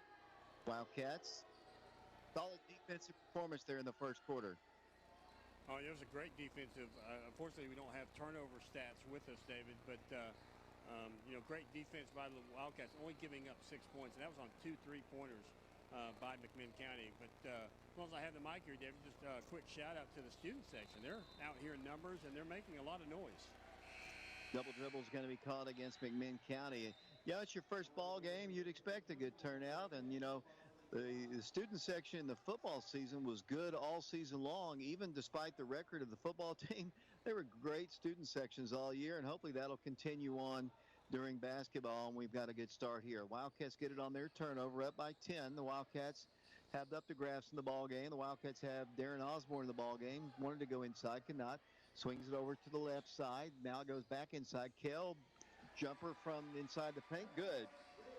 Kell Slater, nearly 600 points in his career. He's going to be directing the Wildcat offense. He was the most valuable player at the District 3 tournament a year ago. Here's another steal on a deflection. Here come the Wildcats down the floor. Bounce pass right side. Goes out to number 4. That's Caden Updegraff. They work the ball inside for a shot. Good. The Wildcats score again. Caden Updegraff with his first 2 points, and now he's got a turnover for the Wildcats as he comes back and he gets it up top to Lucas Searcy. Lucas at the top of the circle works the ball around a screen by Darren Osborne. Looks like he wants to take it in. Probably a little bit too much right there, and they're going to get a layup. It is going to be no good, and Wildcats come down with the board. That's one thing. I think Lucas tried to do just a little bit too much there, and he turned the ball over, and Coach Crane's not too happy about that. It's hard to tell a senior not to be aggressive because that's what Lucas does well. But right there, probably on the other end of the floor, probably should have given up the ball. Yeah, probably does. I think he was trying to do a little bit too much. It's kind of hard to not ask your players to do more than they're comfortable with, but I think on that situation, he was a little bit out of control. Free throws up, no good by the Cherokees. Mark, who was the foul on? The foul went against Jamison Updegraff. That's his first, team sixth. He's out of the ball game. He's out of the ball game now. 20-6. The Wildcats in the lead. 6:37 to play. Back to the free throw line. Toss on its way. He hit that one. 20-7 the score. The Wildcats quickly down the floor, and they'll set up the offense to Brennan Scott. He fires up a three. This one's no good. On the rebound, Oak Ridge back up with it. No good. Again, no good. And then a foul underneath is going to be called against the Wildcats. And who's this one going to be on? Hopefully not Lucas. It's Lucas. That's like I said, that's one thing that Lucas has got to make sure he doesn't do, and that's getting the foul trouble because we count on him too much, and he's going to have to sit the rest of the half. And back in the ball game will come Grayson Strader. I believe, David, if you told me, if I remember correctly, against Pigeon Forge, didn't Lucas have 5 3-pointers before getting hurt? Yeah, the guy can shoot. I mean, obviously he's got 50 career threes on his career as that free throw is missed. Luckily, they're not shooting free throws well. The Wildcats have the rebound. Can't get a chance to talk about Grayson Strader as the Wildcats put up a shot. No good. Again, no good. Wildcats maybe kind of a rushed shot that time. 6:18 to play. We're in the second quarter, and there's going to be a holding foul against the Wildcats. I think it's going to go against Grayson. Grayson's our tallest guy. They list him at 6'5". He has played only junior varsity ball. He's a junior this year. He was on the JV last year. He can step out. He's a big kid. He can step out and shoot the ball pretty well, too. As the Cherokees go to the free throw line, they are struggling at the line. Darren Osborne on the rebound. It remains 20-7. The Wildcats in the lead. 6:08 to play. The Wildcats need to kind of settle down a little bit on offense here. As the Wildcats, Kell works the ball. There's a wide open three. It's on its way. No good. Rebounded right back by Strader. He's going to take it right back to the hole. Good. I like that kid. I think he's going to be a good one for us. Yeah, he now has 2 points in the ballgame, David, coming off the bench. As I said, just been in the game probably less than a minute. Cherokee basketball. They work the ball on the block here. Oak Ridge on top 22-7 over the Cherokees. They drive in the paint, and then another foul is going to be called. Hope we have enough bodies to play in this one because we're picking up a lot of fouls. Yeah, we may have some guys have to take off their sweatsuits down there and become eligible real quick. More free throws to be shot here by the Cherokees. Double bonus has got to be getting close here. They knocked that free throw down. Yeah, they're now 2 of 6 from the free throw line, David. So you said that they've been struggling, and you're exactly right. As Ty Runyon now has 7 points for the Cherokees. He's 1 of 2 from the line. Knocks down that one, and here come the Wildcats down the floor. Wildcats work it across with Kel Slater. He accelerates left. For somebody who's had a bad ankle, there's a quick three. He knocks it down. Pretty looking shot. For somebody who's had a bad ankle, Kel Slater's looked pretty good in his time out there as that shot was made by the Wildcats, a three-pointer. Yeah, he now has 7 points in the ball game, David. Impressive night. And as Brendan Scott is still in the game for the Wildcats, playing really good defense, trying to make a turnover for the Wildcats, and the Wildcats will now have the ball side midcourt. Throwing the ball in for the Wildcats will be Strader. 25-9 is the score of the Wildcats in the lead. Clinton lost to this team by 10 down in McMinn County on Tuesday. The Wildcats a great first half start here. Oak Ridge basketball, top of the circle. Here goes to Brennan Scott. Brennan around the left side, up to Graff. Drives to the free throw line, back to Brennan. Brennan dribbles in, kicks the ball right corner to Kel. Kel has a drive to the baseline. That's a charge. That's going to be an offensive player control foul against Kel Slater. Ran over the top, and I was going to say earlier, and it looks like he might want to come out of the ball game. I think Coach Green asked him if he needed to come out, and it's hard to take a senior out of a game, his first game back. And I know he's got the ankle injury, but, you know, adrenaline's going to go a long way. Cherokee ball, three-pointer good. Down the floor with the basketball will come the Wildcats. 4:42 to play. Wildcat basketball. Grayson Strader with it. Works the ball right side. There's a three from the corner. It's good. Three-point shot by Brennan Scott, and that's another big bomb for the sophomore.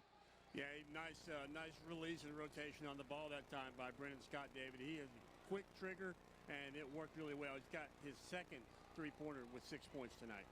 Sophomore. We'll have another sophomore, Brandon Hayward, playing basketball for us when that ankle injury he sustained in the McMinn County ball game. There's a long NBA range three, no good.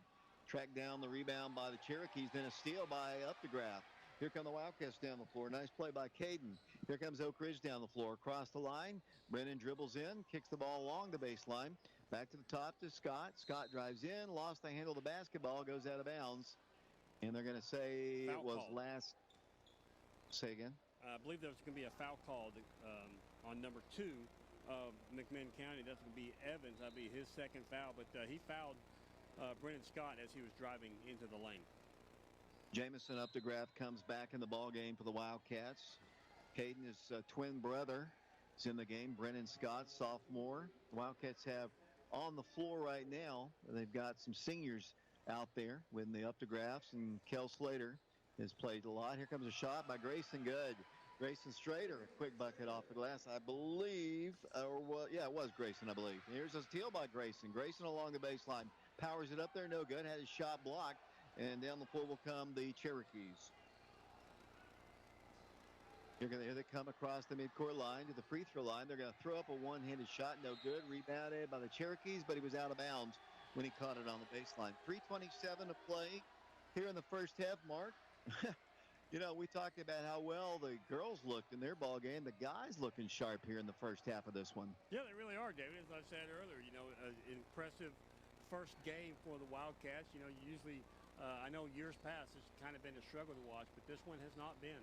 It's been fun to watch as Coach Green takes the time out.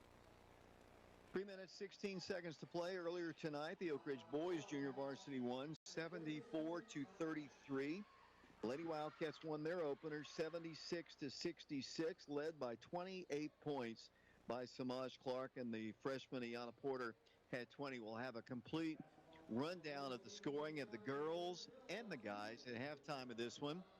Got the opportunity to speak to Coach Paige Taylor, and it kind of reminded me of, I remember when Herbert Booker was our quarterback of the football team, and Coach Gaddis used to always say that basically when the lights come on, Herbert is ready to play. And I think she kind of sounded almost surprised tonight about the Lady Wildcats.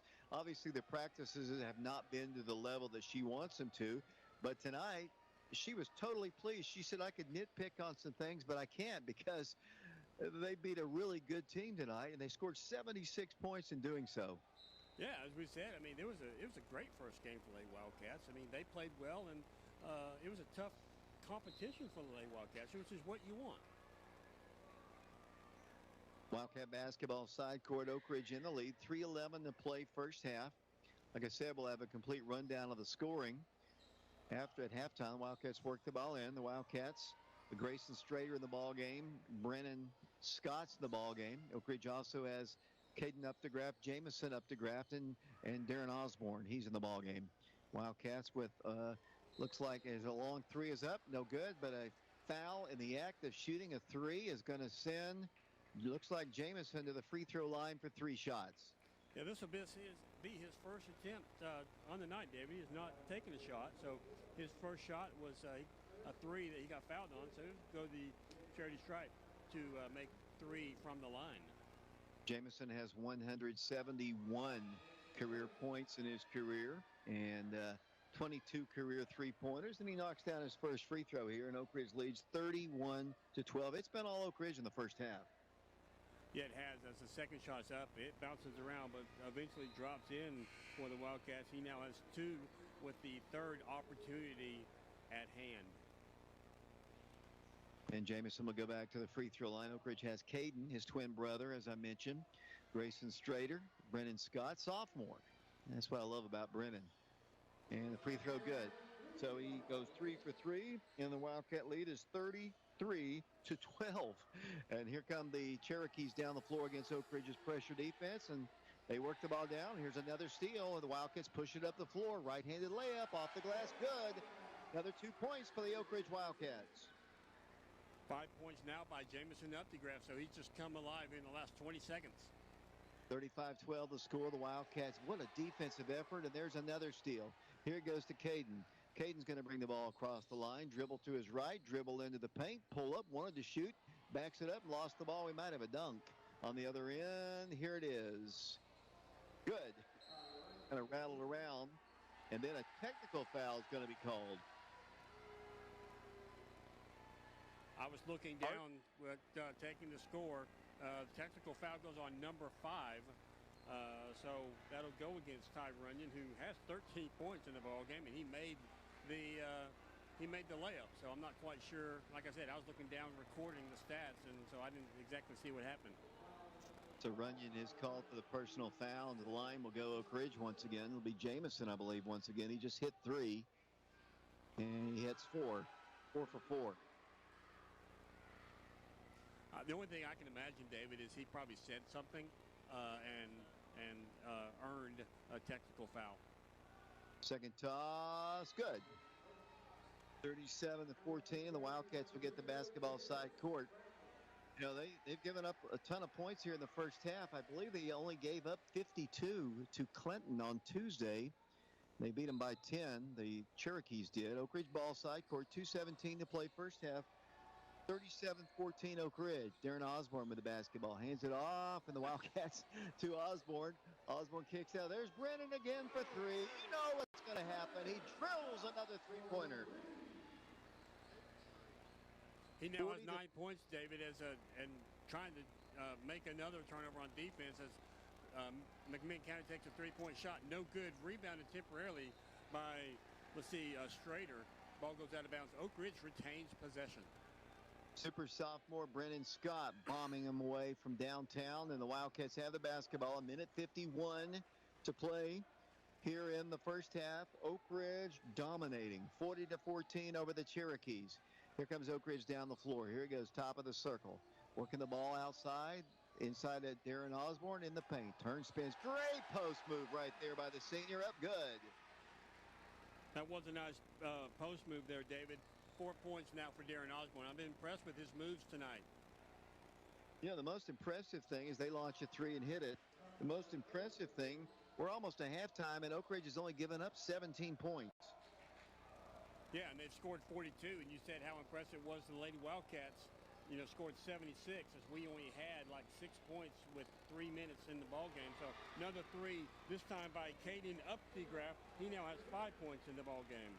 45-17 Wildcats. Here comes the Cherokees down the floor. The Clinton Dragons only scored 52 total points against McMinn County on Tuesday in a full ball game. As they launch another three, it's up no good.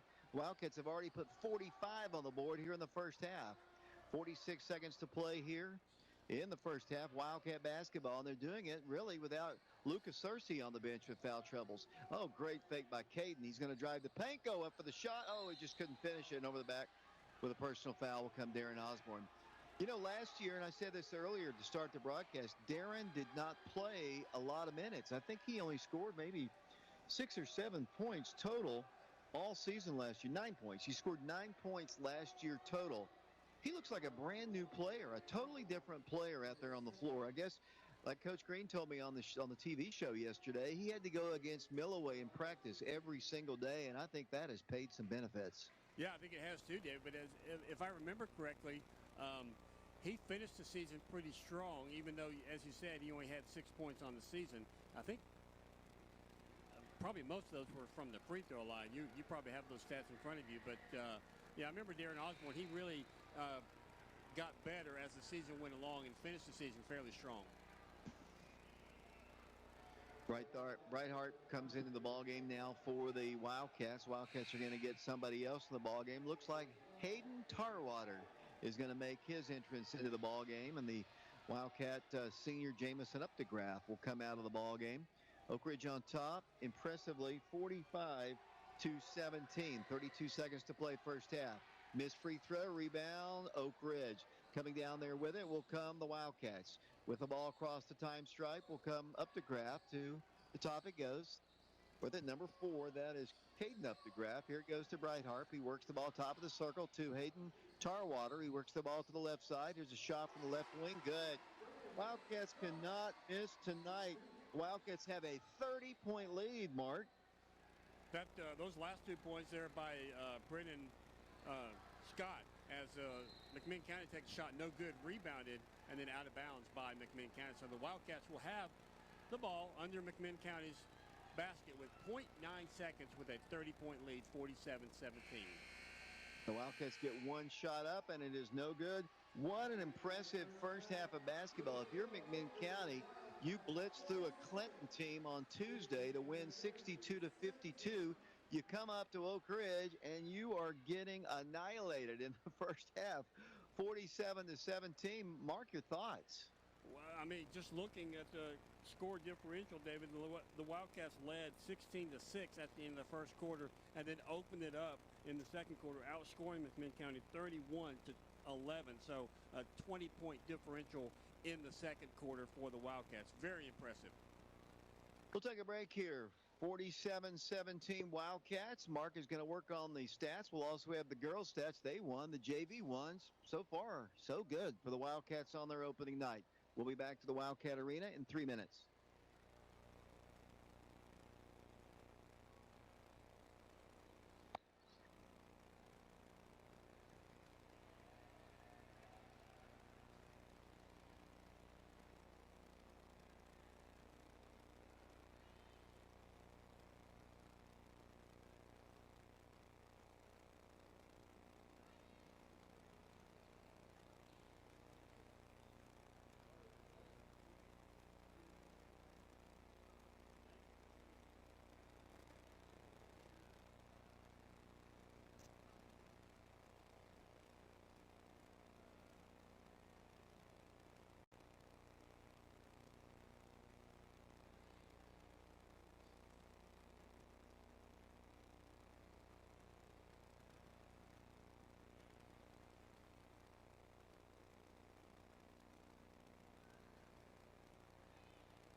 David Clary, Mark and Shauna Haste, along with Drew Thomas back here at the Wildcat Arena, where the Wildcats have built up a 30-point lead here at the half, 47-17. Mark, you've got the first half statistics.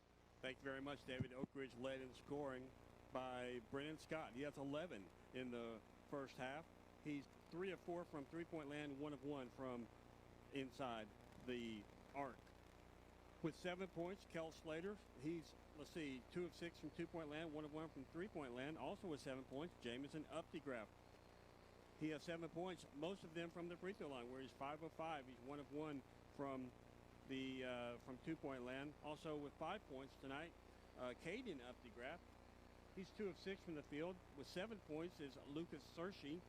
He's 3 of 5 from the field. 4 points added by Darren Osborne. 2 of 6 from the field. Grayson Strader came off the bench to add 4 points for the Wildcats. He's 2 of 3 from the field. So as a team, the Wildcats are 17 of 33 from the field. Breaking it down, they're 11 of 24 from inside the arc. They're 6 of 9 from three-point land. So, 67% of three-pointers is very good. And then from the free throw line as a team, thanks to Jameson Updegraff, they are 5 of 5 from the free throw line. Now looking at McMinn County, they're led in scoring by Ty Runyon. He has 13 impressive points tonight. He is 4 of 7 from the field, 3 of 4 of those from beyond the three-point line. He's 2 of 3 from the free throw line.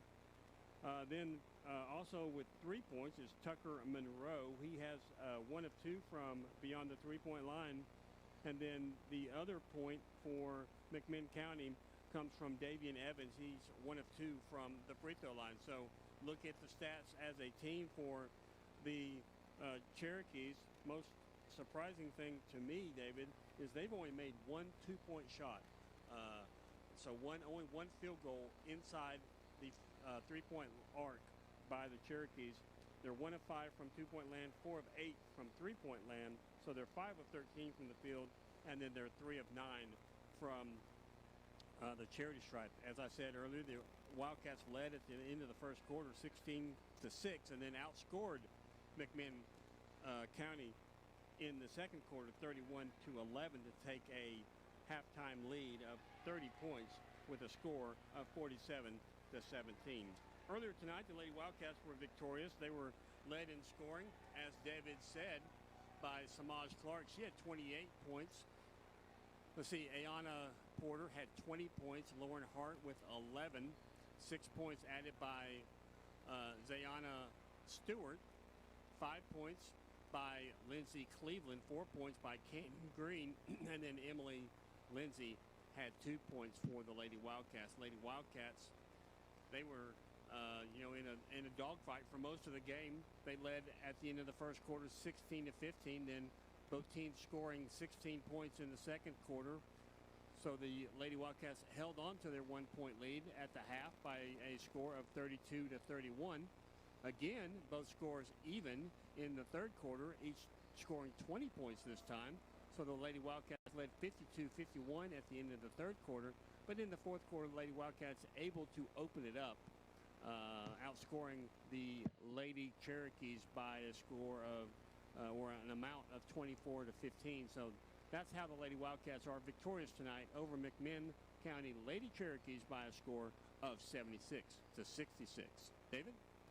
47-17 our score. Back with the second half in 3 minutes.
Welcome back once again to the Wildcat Arena here. We apologize. They didn't run the entire break there. We're underway once again here. Wildcats up by 30, 47-17. Oak Ridge gets the ball first, and original starting five out there. The Wildcats played most of the first half, Mark, without Lucas Searcy, as the Wildcats had the basketball to start. And they work the ball down the floor. They work the ball to the corner along the baseline. Here's a drive. Here's a shot. No good. Rebound and an over-the-back foul is going to be called. There's some pushing and shoving. Bad one technical foul called on the Cherokees. Not sure who this one's on, Mark. I'm not sure Crowd's yet. loud all of a sudden. As they called it on 0-0, I believe, and then he was close to getting technical foul, I believe. 0-0 is Hayden Smith, and they're talking it over here. There was some pushing and shoving. The three officials getting together. Coach Green trying to get it to go the way he wants it to go.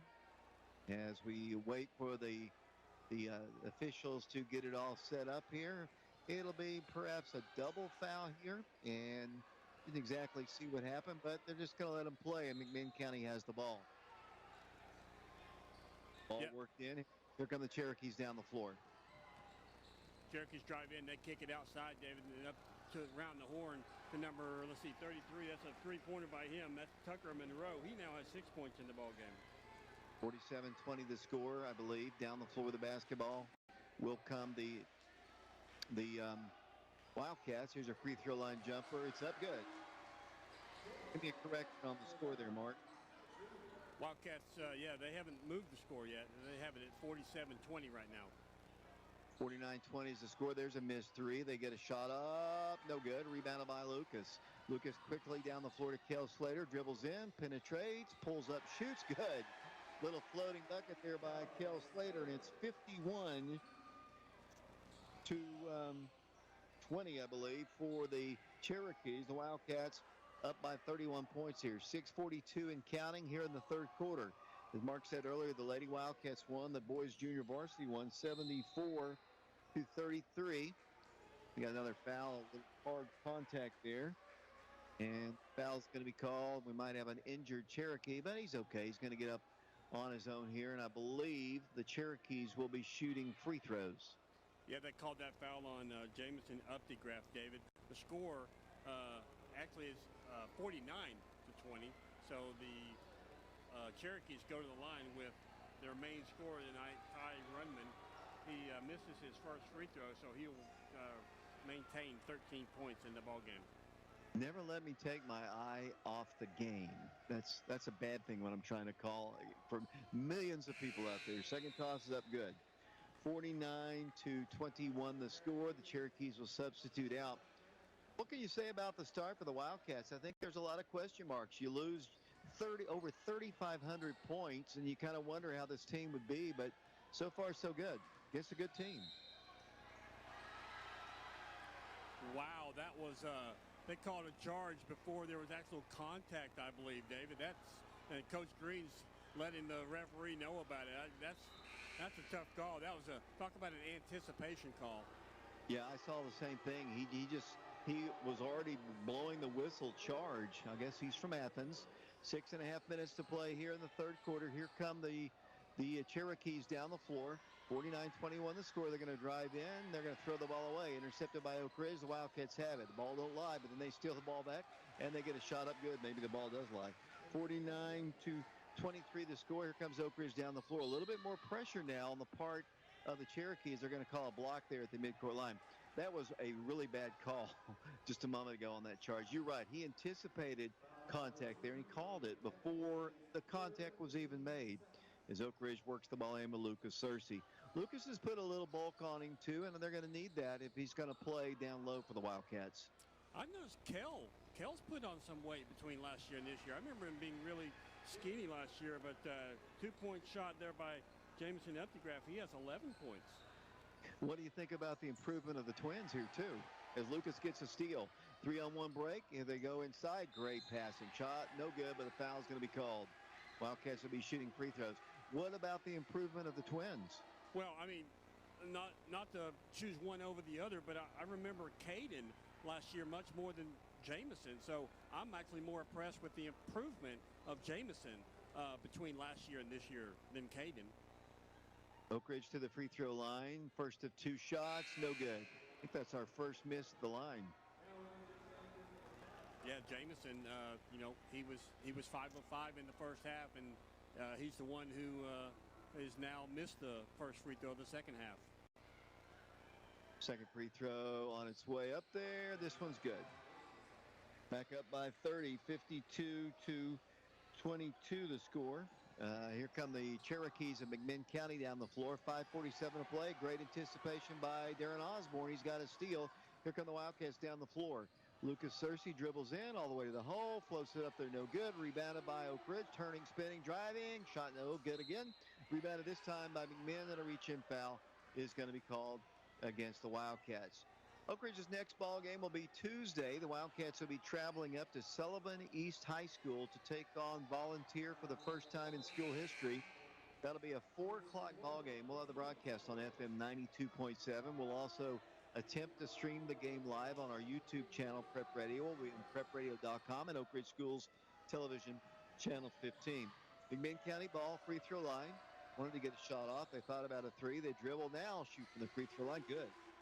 They've got some players out there. They just haven't played up to the way they played on Tuesday against the Dragons, or the Dragons didn't play well, I guess, because the Wildcats that team just is a really good Clinton team. I would have thought they would have blown this team out, but I guess, you can't look on paper and play ball games. The Cherokees work their offense right now. Once again, outside it goes here.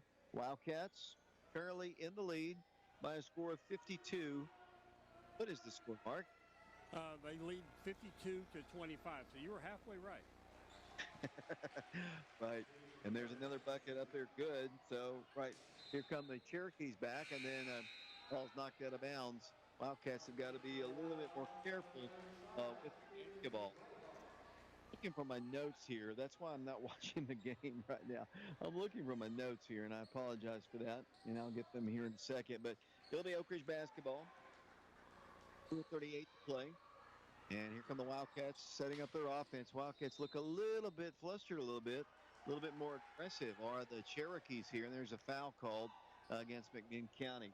What I wanted to, I'll come to that in a moment, is Grayson Strader's going to work the ball in right in front of the scorers table here as the Wildcats lead it. And the Wildcats work it into Lucas Searcy. Searcy works the ball to the right side. Haven't seen Brennan Scott in a while as the Wildcats' Breithart goes up for the shot. No good.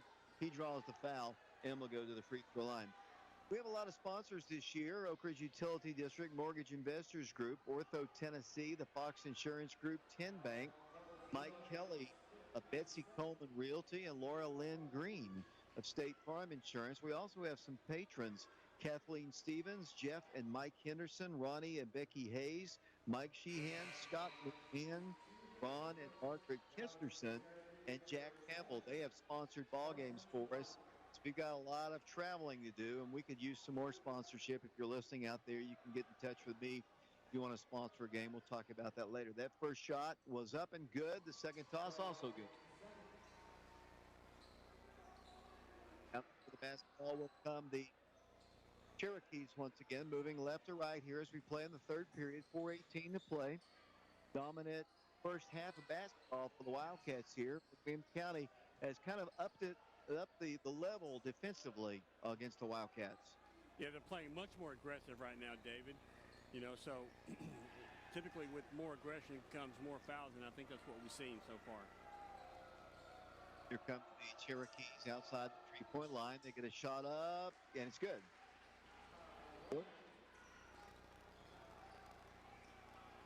For the basketball will come Oak Ridge against their press, working across the line. Breithart in the left corner, backs it over to Strader. Grayson's a good three-point shooter, but he's going to take it strong to the hole. Good power move there. Missed the shot, though. Rebounded right back by Oak Ridge. Strader, left corner, three-pointer. Up good. Three-point shot for the Wildcat. That three-pointer by Jamison Updegraff, David, now he has 15 points in the ball game. And with 3:22 to play, looking up at the scoreboard, Mark. With 3:22 to play, it's 57-29. Wildcats lead. 3:22 to play here, and the timeout is going to be asked for. Mark, so far so good. The junior varsity blew out the Cherokees 74-33. The girls, an impressive 10-point win over a really good girls team from McMinn County. And I don't think McMinn County has known what has hit them here in the boys game as the Wildcats built up a 30-point lead at the half. And McMinn County's playing better here in the second half, but the Wildcats continue to work hard on defense. Wildcats are a little short-handed without Brandon Hayward. He's one of the starters.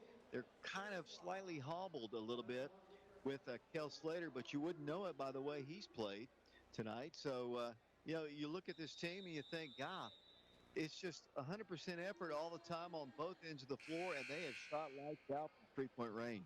Yeah, they have, David. And, unfortunately, they played much of the first half without Lucas Searcy. So, as you said, he has simply got to stay out of foul trouble. He's too valuable to this team to sit on the bench with a lot of fouls.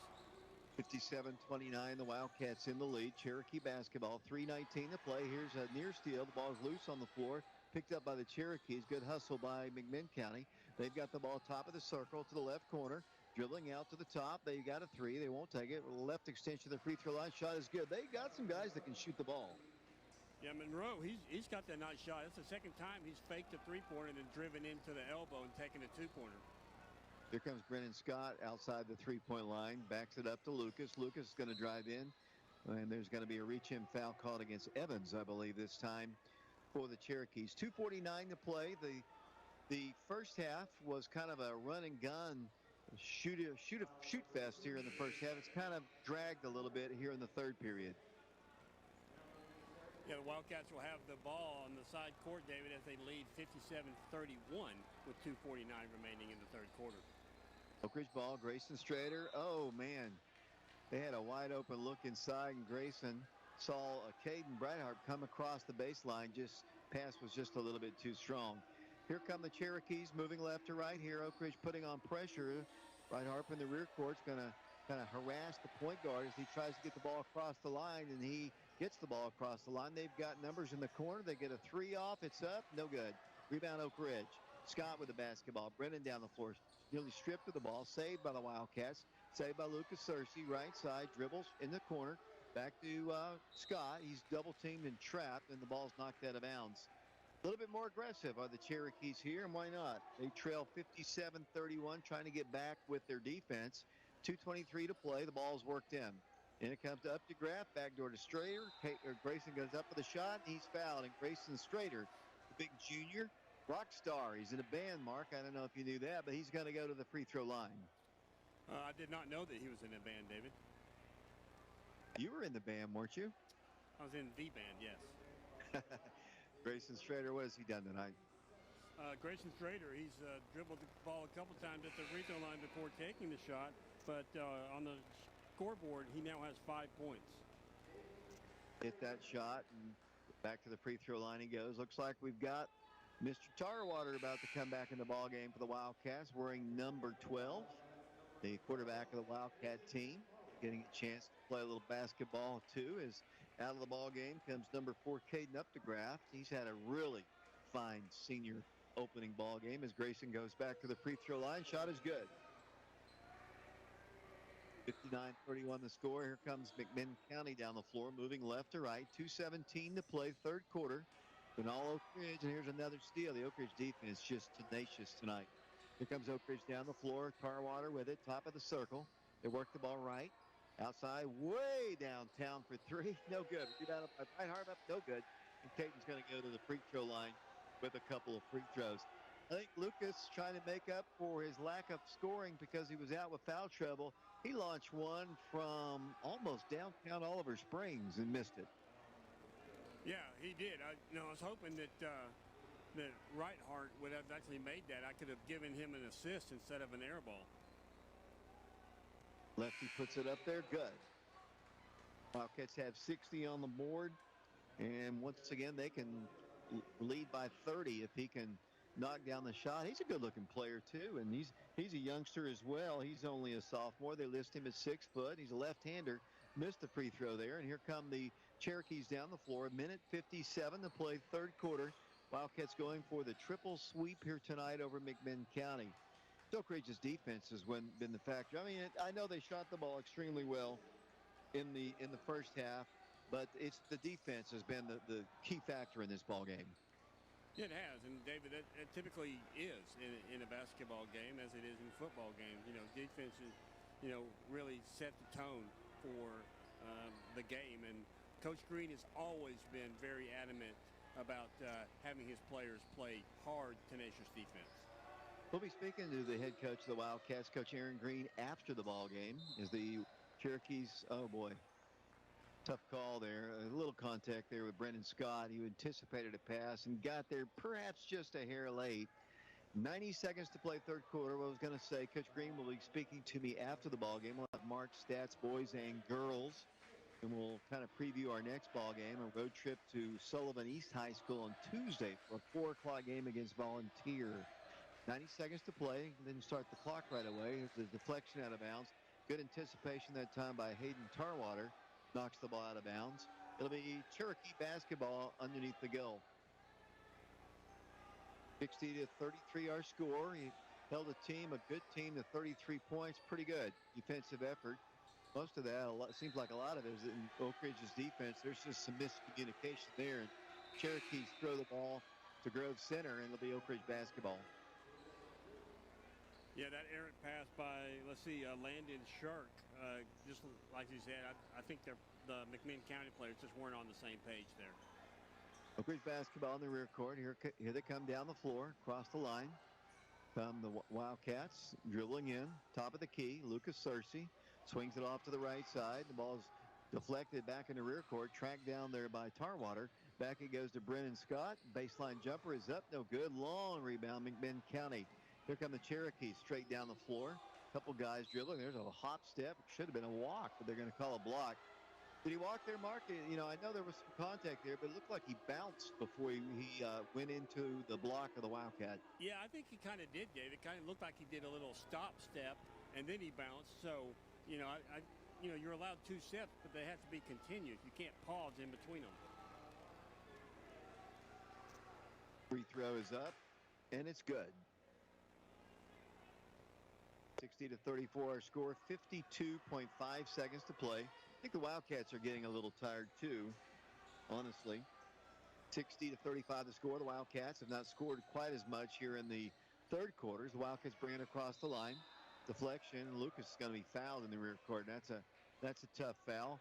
Team foul number for the Cherokees. That'd be number 9. So it'll be the Wildcats shooting one in the bonus. It looks like it's Grayson Strader, I think, going to the free throw line. Yep. Yes, it is. It's Jason Strader. He's 2 of 2 from the line. He has 6 points in the ballgame as the Wildcats lead 60 to 35 with 45.4 seconds remaining in the third quarter. The free throw line will go the Wildcat. Junior, no good. Bright Harp on the rebound. They say, well, that one official underneath there, he has called everything against Oak Ridge tonight. There was some contact there for sure, but he has been the dominant force of the officials out there on the floor tonight. Yeah, he's going for MVP for McMinn County tonight. Yeah, I think a lot of the fans came to watch him officiate this ball game tonight. I'm sure he believes that. I'm sure maybe his family came out to watch him, and he's done a really good job blowing that whistle. Free throws up, good. 60 to 36 to score, 44.9 seconds to play.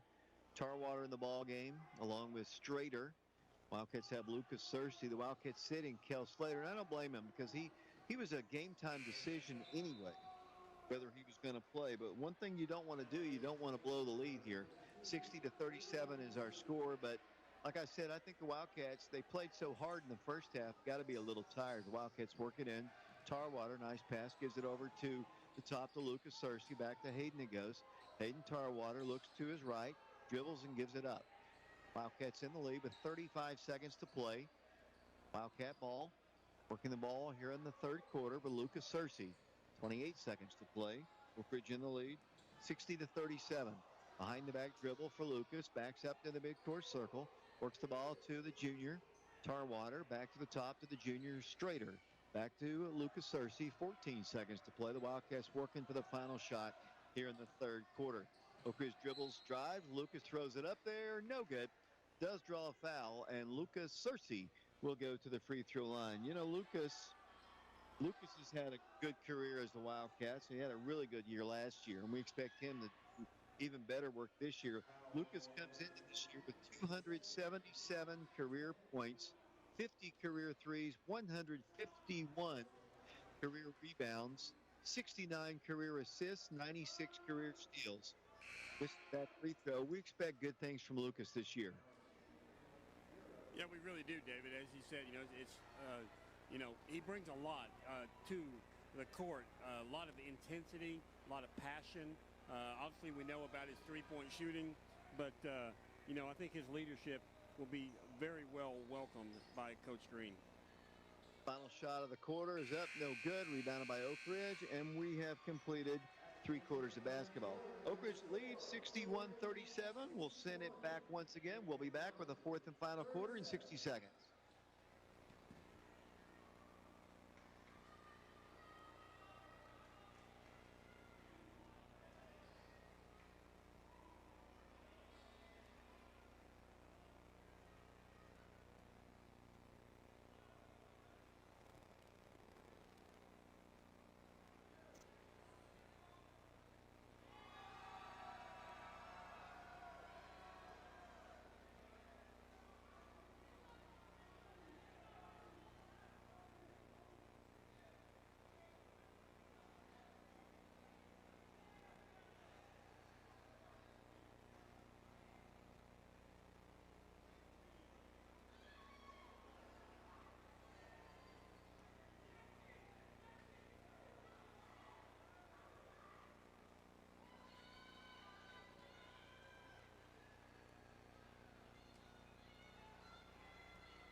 David Clary, Mark and Shauna Hayes, Drew Thomas back here at the Wildcat Arena. Fourth and final quarter, about said, Oak Ridge on top, 61-37. The Wildcats come out with Lucas Searcy, Brennan Scott, Caden Breithart, Hayden Tarwater, and looks like Jamison Updegraft is the 5th starter in the ball game. Been a solid team effort tonight for the Wildcats.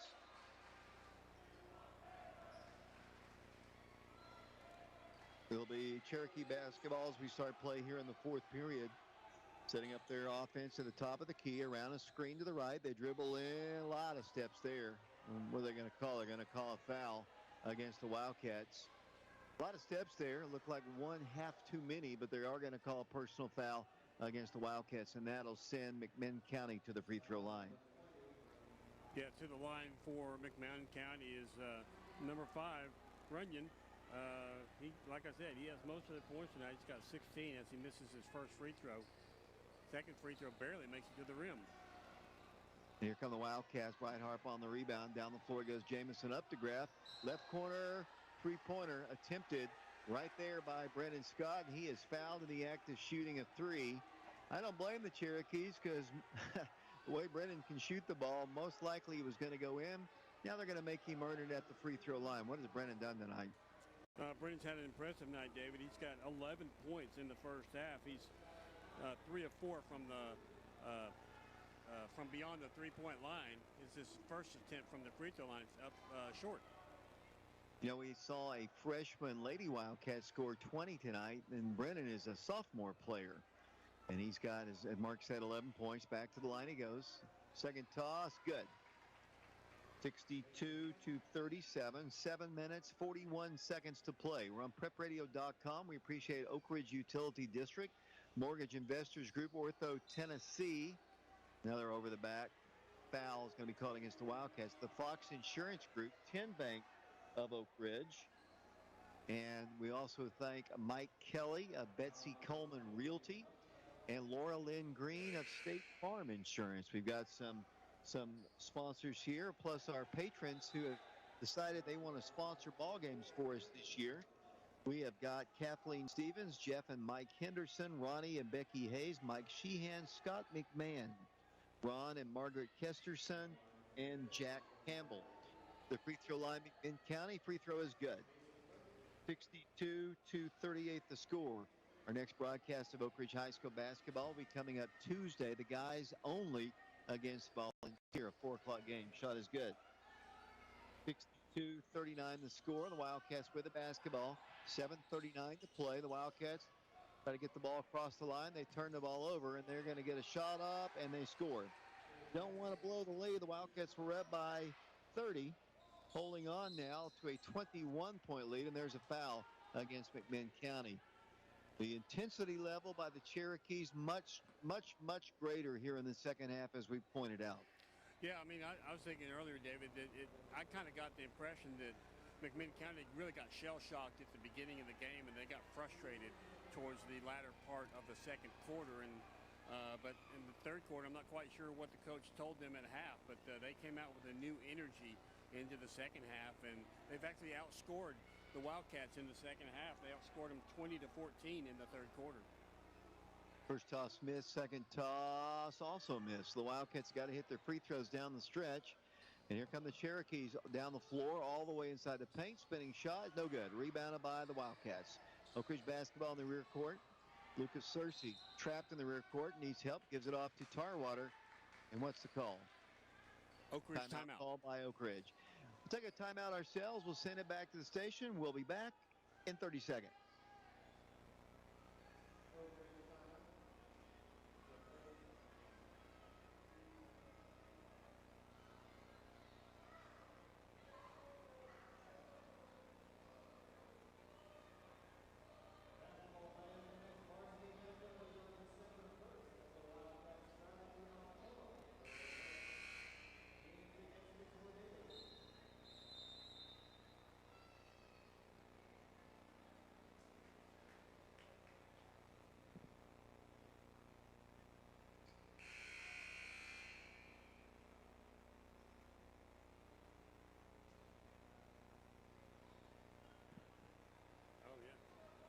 Welcome back once again to the Wildcat Arena. 7:12 to play in the ball game. The Wildcats on top 62-41. Oak Ridge ball. Work the ball in, and it comes. Down the floor will come the Wildcats. Oak Ridge playing with Hayden Tarwater. Brennan Scott, he's still in the rear court.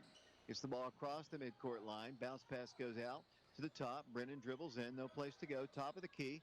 Here comes Lucas turning, spinning, driving, shooting. No good.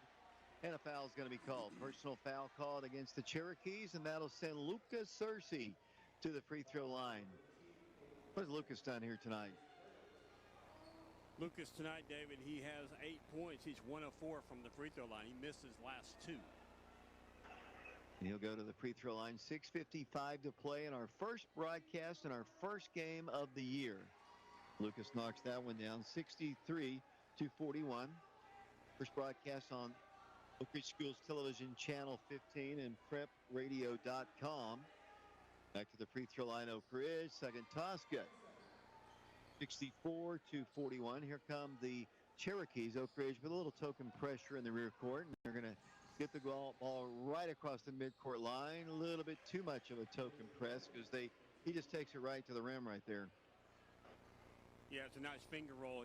He just went straight down the lane there as Wildcats get a pass deflected, but they're able to retain, and they look a little disheveled right here as they throw the ball out of bounds. It does Rightheart trying to get it to Tarwater.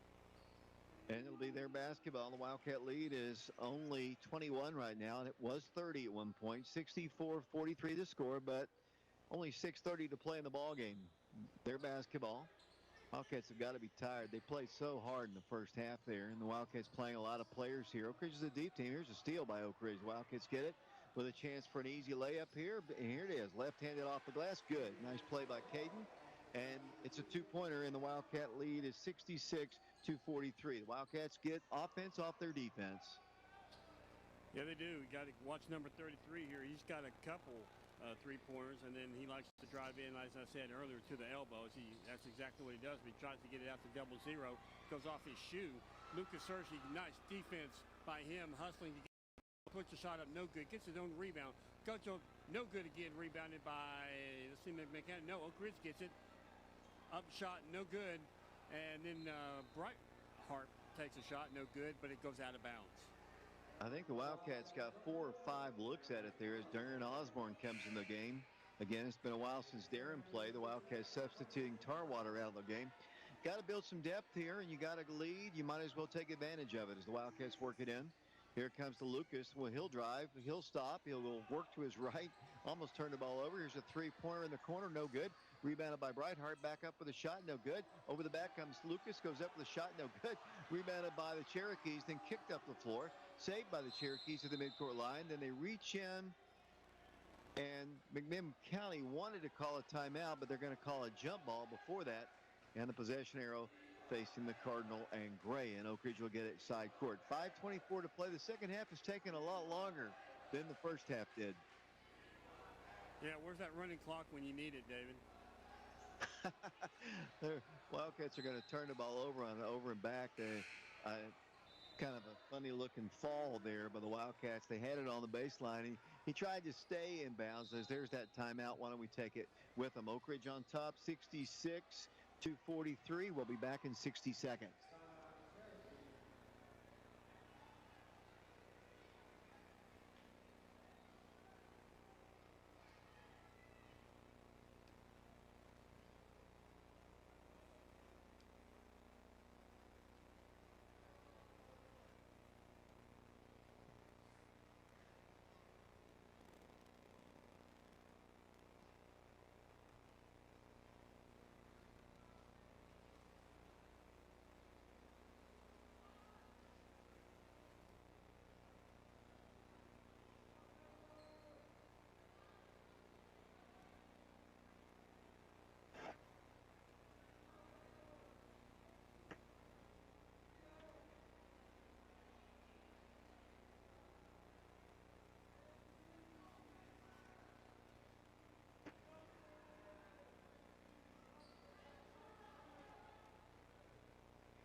Good way to start the 2021-2022 season. The girls won tonight 76-66. The junior varsity won 74-33, and the guys trying to hold on to knock off the Cherokees in the boys game. They lead at 66-43 with 5:20 to play in the ball game. Here at the Wildcat Arena, here's a steal by the Wildcats, picked up by the Wildcats, and stolen right back by the Cherokees. And Evans will set up the offense here for McMinn County. Cherokees wearing their all-black jerseys with gold. Wildcats wearing their home whites with cardinal. Cherokee basketball, 5:04 to play. Here's a pass inside, a shot blocked, and a foul called against Brightheart. There he goes again, blowing his whistle. A little contact there, and that'll send McMinn County to the free throw line. Yeah, Brightheart picks up his second foul, David, as going to the line will be the big guy for McMinn County. That's number 10, Carson Black, I believe. He'll go to the free throw line. 2 shots, the first of which hits the back end of the rim and bounces off no good. 66-43 Wildcats, 4:58 to play in the ball game. Black back to the free throw line for McMinn County. Second toss up, good. 66-44. Here come the Wildcats down the floor. Getting the ball across to the midcourt line. Lucas Searcy to the corner, goes to Brennan Scott. They're guarding him aggressively. He still drives the paint, throws one up there, no good. Rebounded right back up by the sophomore, and Oak Ridge has 68 points on the board. Way to get repositioned there by Brennan Scott, David, as McMinn County comes down, takes a shot up and good, and a foul assessed against the Wildcats. But great job there by Brennan. He took a shot, anticipated where the rebound was. He was the only one there, put it back for another 2 points. 68-46. They have an opportunity for a three-point play. 4:37 to play. I'm telling you, the second half is really dragging. 68-47 the score now. Here come the Wildcats down the floor. Lucas Searcy in the rear court. He's fouled in the rear court. Not a little touch foul there, but it is a foul nonetheless. And now Lucas Searcy. A lot of the fans are elected to head on out of the arena here, but the student section has been loud and vocal all night for the Wildcats. Yeah, like I said, I love seeing the student section. I'm a little closer to them in basketball than we are in football, David, so I kind of appreciate them more in the basketball season and plus they're just right on the court. I mean, they're able to, kind of, I wouldn't say taunt, but, really give the other team, a lot of, a lot of noise, I guess. Free throws up, and it is good by Lucas Searcy. And on the second attempt, I believe it is 69-47. Here's a Wildcats with the basketball coming down the floor. 4:19 to play in the ball game. Wildcats Lucas Searcy in the ball game. Wildcats also have Brennan Scott, Caden Brightheart in the ball game. Darren Miller, Brennan Scott. Brennan all alone for three. He's going to drive in. A baseline drive, no good. Darren, a nice rebound. Darren Osborne played really well in the first half. Hasn't played a whole lot here in the second half. As the ball is stripped away, it'll be Oak Ridge basketball. But I was really impressed with Darren's play in the first half, especially his aggressiveness on the glass and on the defensive end. Yeah, he was a difference maker in the first half, David. But as you said, he's kind of been a little bit more silent here in this second half. Not quite sure why, but, I think he's got a long way. Because, of course, he's coming off the football field, and now I think he's coming out of the game, maybe, as he's called for a foul. Caden Updegraff's back in the ball game. Nope, looks like Darren's going to stay in there. Wildcats turn the ball over. 3:54 to play in the ball game. Here come the Cherokees down the floor. They got to start the clock. That's 5 fouls. So the table was just late getting that information. So that will be the 5th foul. And I guess Darren's going to take a seat. Looks like Grayson Strader is going to come back in the ball game for the Wildcats. The Lady Wildcats won. We'll have a complete rundown of the scoring of that game. We'll have Coach Green up here. Drew Thomas doing camera work down on the floor right by the student section. I see him down there. He's a new addition to our crew. Good to have him. Here come the Cherokees down the floor. 3:50 to play in the ball game. 69-47. They shoot a three and knock it down. Mark, they're right back in the ball game. Yeah, they are. That's number 33 again, David. I've been kind of concerned about him all night. He's a good shooter. 69-50 the score. Here's Oak Ridge for three. It's up, no good. Missed three that time by Caden Updegraff. Rebounded by the Wildcats. Back off the glass, no good. The Wildcats having a little trouble finishing down the stretch here. And I think as we saw the girls with a little bit of fatigue, I think that's what the guys are suffering with right now. As McMinn County hits another three on the ball game, David. Oak Ridge lead now down to only 16 points, 69-53. Foul on 0-0 for McMinn County, so that'll be his 5th foul. Like I said, the Wildcats don't want to take, they don't want to play Kel Slater a lot of, because he's been hobbled with, and he was a game time decision whether he was going to play or not in this ball game, and they don't want to kind of get him re-injured because a lot of basketball to be played. The Wildcats continuing to substitute here. Looks like Comer's going to come into the ball game. The Wildcats, I believe that is the case. Wildcats missed the first free throw. Get the second attempt. It's up there and good. Wildcats have 70 on the board. Their lead is only 70-53, but there's only 3 minutes to go in the ball game. Yeah, Bryson Comer's in the ball game, 6'3" junior, and he comes in for the first time. They launch a three. That's no good. Rebounded right back up, no good.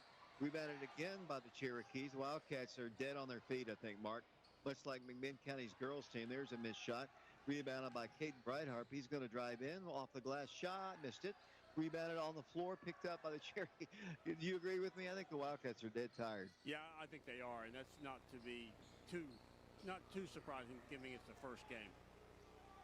We're down to 2:29 to play. McMinn County with the basketball. Oak Ridge on top, 70-55. The Wildcats headed for a start. If you remember last year's opening ball game, the Wildcats lost to Kingston in the first ball game.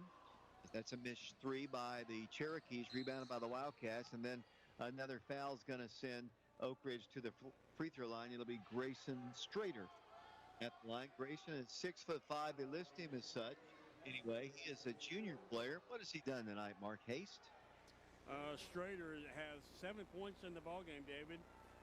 He's, let's see, 3 of 5 from the free throw line. Junior Wildcat here, representing some height for the Wildcats. Double bonus in effect. That shot is good. Girls put big numbers on the board. They scored 76. The guys has 71. You just don't normally see that in the first ball game. Grayson back to the free throw line. Shoots and good. 72 to 55. 2:09 to play. Start the clock. Here comes a little slow on the clock tonight. Getting going, especially when like out of here. It's been a long night. Our first broadcast. Basketball is always tough as we've got a bucket and another foul. Basketball, especially for me in the first ball game, it's a lot of talking. Do 2 ball games when you haven't done a whole lot of basketball and since March basically. In football, you don't have to quite talk as much, especially when James is up here because James likes to talk and that helps me out a great deal. Another bucket there, and what's the score now as the Wildcats will see the Cherokees go to the free throw line? Okay, it must have been a technical foul because he's going to the line all by himself as the score is 72 to 55. I kind of thought I must have saw the bucket. I thought the bucket went in a moment ago, but I guess not. He'll go to the free throw line. A minute 57 to play. Free throws up and good. I'm pretty sure that the referee indicated that the shot was good, so he's probably getting his 3-point play plus a couple technical free throws. Although they haven't put it up on the board yet, you'll have to continue to shoot free throws. He missed that one. I saw him fall backwards onto the floor. That's all I saw as the Wildcats will substitute once again. Coming into the ball game, Wildcats will come Baylor Wright the first time. Their basketball, and Cherokee set it up with a minute 53 to play in the ball game. Evans dribbles in, penetrates, and they're going to call another foul. Wildcats set up for a charge. He tried to run right through a wall that had been set up, but it's going to be a foul against Oak Ridge. Mark? That foul is going to go against Brendan Scott, David. I got him with his 3rd, but if only we could have gotten an anticipation charge call on that one. I think it would have been appropriate. He's not going to call it on Oak Ridge the way or call him County. Scoreboard? 72-58, David. Thank you. 72-58 the score. Minute 46 to play. Back to the free throw line. Second toss up. No good. Rebound. Comer comes out of there with the basketball. Here come the Wildcats down the floor. Going to throw the ball away. Wildcats turn the ball over. Wildcats struggling to close this one out. Playing a lot of players. Might want to get the starters back in the ball game. Looks like we're going to get Comer out of the ball game, and Lucas is going to come back in. I remember kind of a game like this a couple years ago. We had a huge lead at the end, but then kind of held on for dear life to win it. I think the Wildcats are going to win the ball game, but it's going to be a lot closer than that 30 points, which it was, as they launch a 3, no good, rebounded by Oak Ridge. Wildcats in the rear court, leading 7-58, and there is going to be a blocking foul and a bucket up by Lucas Searcy. And he finally called one for the Cardinal in gray right there. And going to the free throw line, actually, will go Caden Updegraff. There's a different rep, though, David. Different rep. Well, of course. Yeah. As they'll go to the free throw line, the Wildcats count the bucket. 74-58 the score. A minute 23 to play. The second half has been a grind, has it not? Yeah, it really has. As another player has fouled out for McMinn County. That's the first game of the year for the boys, and I don't think they were used to the up-and-down style. As they get a shot up off the rim, no good. Rebounded by the Wildcats. Then it's going to be a jump ball. Grayson is tied up. Grayson Strader is. The alternate possession arrow. It's a foul. Oh, that should have been a jump ball. Shouldn't it have been? I don't know. I didn't see it. There was contact. There's a minute 13, Mark. Strader got his mouth busted, though. He's looking for blood in his mouth. So I think if you're looking for blood, it could be a foul. As the Wildcats substitute out of the ball game, Lucas Searcy, and back to the free throw lineup goes Oak Ridge. A minute 13 to play in the ball game. It's been all Oak Ridge in this one. They led by 30. They're holding on to win as that free throw is up. Good. Strader now with 10 points in the ball game now, David, so he's in double figures. Second toss up, good. Good debut for him. And it's 77-58, a minute 13 to play in the ball game, and down the floor will come McMinn County. Once again, the Wildcats have played Kel Slater, and we haven't seen him in a while as that shot is missed, rebounded by Updegraft, and down the floor will come the Wildcats. Under a minute to play. Oak Ridge basketball. Dribbling, driving, floating it up there. Shot is no good by Brennan Scott. Rebound, and jump ball, I believe, is going to be called. Alternate possession arrow this time to McMinn County. 48.6 seconds to play. 77-58. The Wildcats in the lead. The Cherokees will go back to Athens, Tennessee. Triple losers tonight. Good night of basketball for the Wildcats. But like I said, we're going to be heading down that way. You know, when you go on the road, things are different. Here's a steal by Oak Ridge. The Wildcats with an opportunity with Grayson Strader. He can't control the ball. Neither can the McMinn County guy who stole it from him. It'll be Oak Ridge basketball. Yeah, we'll be heading down to McMinn County Saturday, December the 11th for 3 more ball games. So we'll have McMinn County off the schedule before the first month of the season is over, which is kind of unusual. New team to our schedule as the Wildcats they're trying to get some of the student section off the court, and the Wildcats will get the ball. Strader works it into Brennan Scott. 29 seconds to play. The Wildcats will go 3-0 tonight as Strader holds the ball. It looks like McMinn County's not going to foul anymore. They're just going to let Oak Ridge kind of work the ball here. The basketball up to grab. Strader. Ball left side. Once again, that's Caden. Down to 9 seconds to play in the ball game. Oak Ridge will win the ball game. Final score, Oak Ridge wins it. Mark, impressive fashion. Got up by 30 after one half of basketball. They coast to win the ball game. Might have gotten outscored in the second half, but it doesn't matter. They win the ball game by a final score, I believe, of 77-58. The home scorekeeper wiped the scoreboard off. You don't do that when you win so big, but he wiped it off. I've got it 77-58, though. I do too, David. I'm guessing that the local scorekeeper has a bedtime, so I can't blame him for that.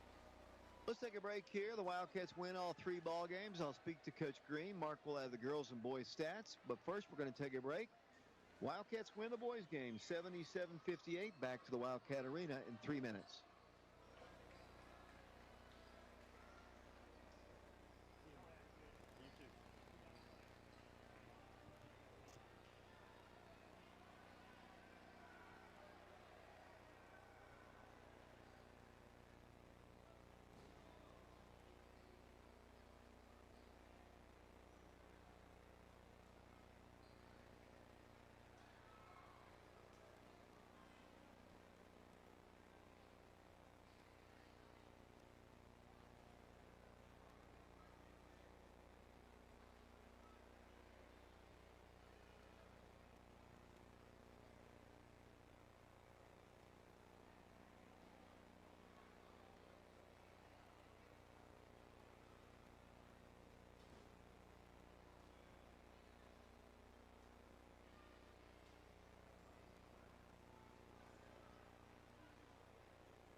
So the Oak Ridge High School Wildcats play 3 ball games in their opening night here on this Hall of Fame night from the Wildcat Arena, and the Wildcats come away with 3 victories. All 3 teams for the Wildcats tonight scored 70 points. The Oak Ridge Junior Varsity wins 74-33.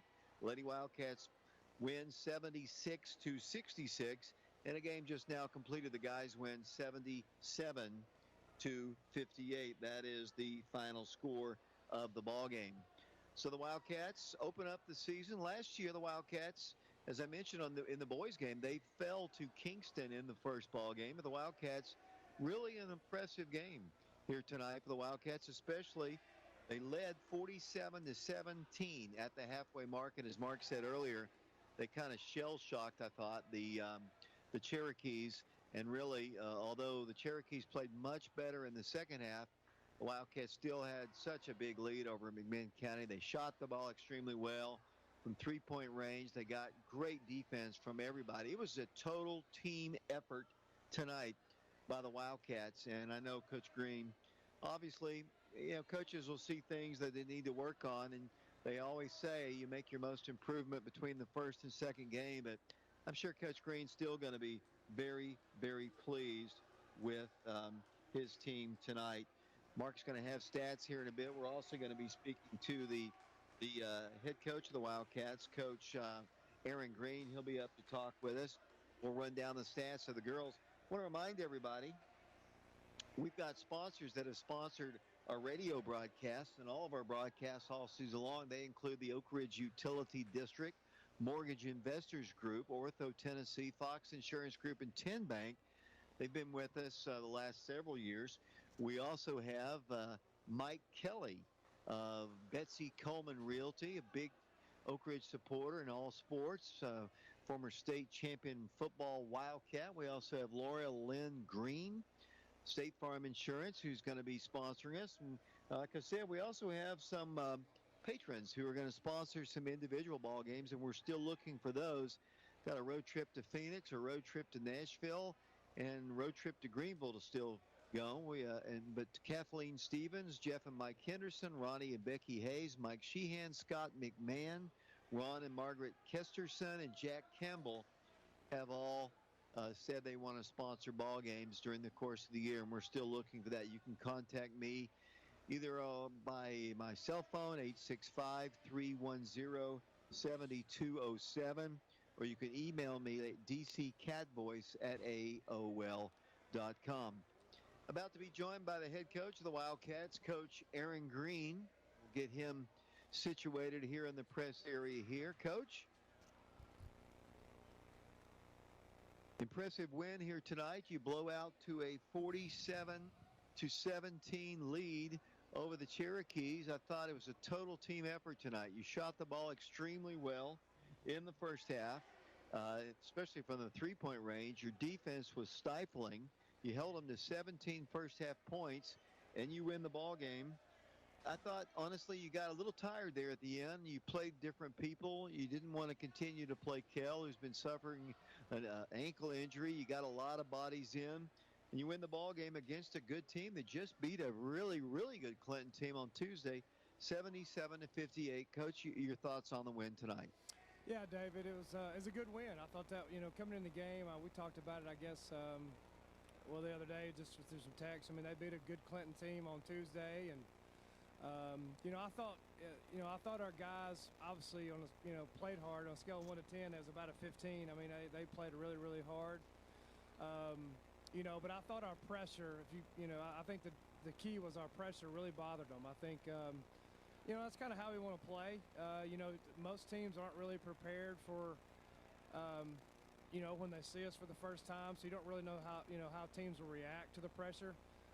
And they were bothered by it. We did just a tremendous job defensively in the first half. Like I said, we held them to 17. I think 6 of those, the number 5, I guess the Runyon kid, he made 2 threes at the back of our press, and then a handful of free throws. But when we pretty much shut them down, I thought, in the first half. Just a great defensive effort. Offensively, we shared it. We found open guys. We made shots, which always helps. When you make shots, it's amazing how much how much better you play D. But the second half was, you probably expect me to be a little bit disappointed because they cut it to. But I mean, I took Kel out because I didn't want him to re-injure his ankle. And then Jamison fouled out, so we had no point guard whatsoever. Didn't have a point guard in the game the whole second half. Luka was having to play it, and of course they're pressing, and we're just a little bit discombobulated because don't have our guards in there. But just really pleased. I thought everybody contributed in some way. We had guys come off the bench give us good minutes, and but when you play that hard and you defend, typically that'll make me happy. So I'm pleased with it's the first game, got a long way to go. But I was pleased with our effort. Yeah, I knew you would be. I mean, just the defensive effort, and as I watched them, the confidence level of the Twins for sure with their shooting. Caden in particular, Jamison has played pretty well last year, but Caden has been injured, I guess, a little bit the last couple of years, honestly, and I thought he looked really good.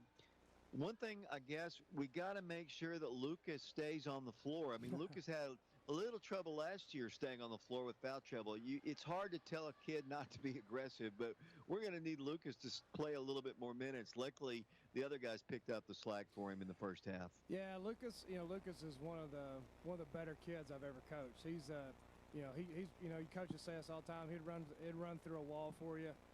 He's a battler. He's a competitor.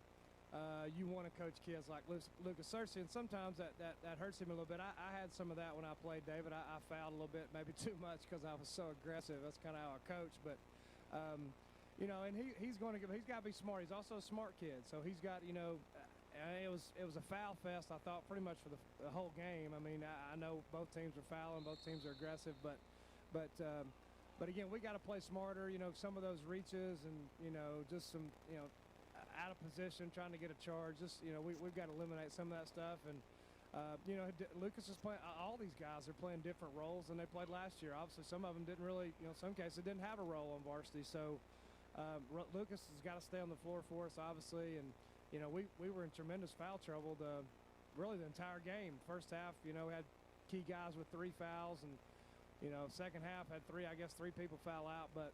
A little frustrated with that, but yeah, you're right. We got to keep him on the floor for sure. Brendan Scott shot the ball well for a sophomore, hit some threes. No real shocker there. Thought Grayson Strader gave you some really good minutes, and early on especially, Darren Osborne really was aggressive, crashing the boards hard. And I have to agree with everything you said. A total team effort on both ends of the floor tonight. I thought it was just a team effort. It was, and I think, you can see, I mean, once we get, Hayward back and, Flip after Christmas, we'll even have more depth. But, you mentioned Grayson Strader, just looking at the stat sheet here, he had 11 points. He had 1, 2, 3, 4, also had 6 rebounds, so that's stats that'll get you more minutes, and I thought he did a tremendous job. I thought, Caden, you mentioned Brennan, obviously, he made 3 threes the first half and had 14, and Jamison had 16. He's having to play out of position a little bit with Kel injured at the 1 some, and Lucas had 11, and DJ, I thought DJ, rebounded well and battled. I mean, like I said, I thought Caden Brightheart come in and gave us some good minutes, ended up with 7 points. He's a lot more aggressive, and Hayden Tarwater's, coming out. He's still a little bit rusty from football. He'll get there. But yeah, it's just I'm proud of them. Again, it's the first game of the year. We've still got a long ways to go and got a lot of things to clean up, but definitely a good start. Coach, you scored 77 points in your first ball game of the year. It doesn't usually happen that way. Yeah, we coming into a game, you don't really think about, I don't know if people wonder this, but I don't really think about, well, we need to score this many points. We just we're going to play our style. We're going to push tempo, and some nights, depending on how people are guarding you, into high school level without a shot clock, if teams want to, McMinn County was pretty aggressive, so that there was more possessions in the game, but you're not always going to score 77, and a lot of that's just possessions and how pace of play, and you have teams that want to slow it down, and that's one of the reasons we like to pressure. So, but yeah, good start. I thought again, did I think we'd win by that margin? Probably not. But am I surprised, with how well we played? No, not really. We're capable of playing that way. And we got a good group of kids that play hard, David. They're unselfish. They're gritty. and they're fun to coach. I don't know, I don't know how many games we're going to win or what we're going to do, but I can tell you this group's fun to coach.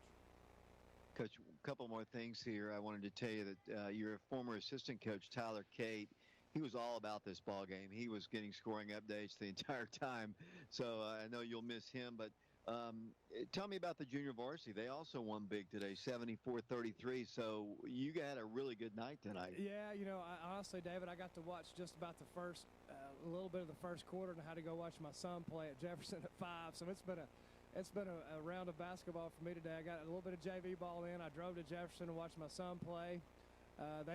He did well, which was good, and I drove back over here, got here at the start of the girls' game. They got a good win, and then caught my breath and got me some chewing gum and a Coke and coached the third game. So it was a typical night of basketball for the Green family, for sure. Just your final comments on the win. A good win, good start.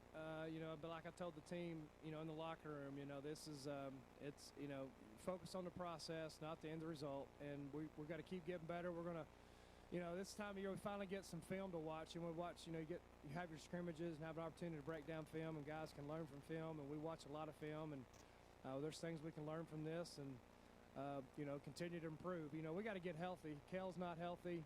I thought, I was surprised he played. If you'd asked me on Monday if he'd have played, I said no. So a gritty effort on his part. But, we got Hayward, who coming into the season before we started, based on the summer, I would have told you would have been a starter for us.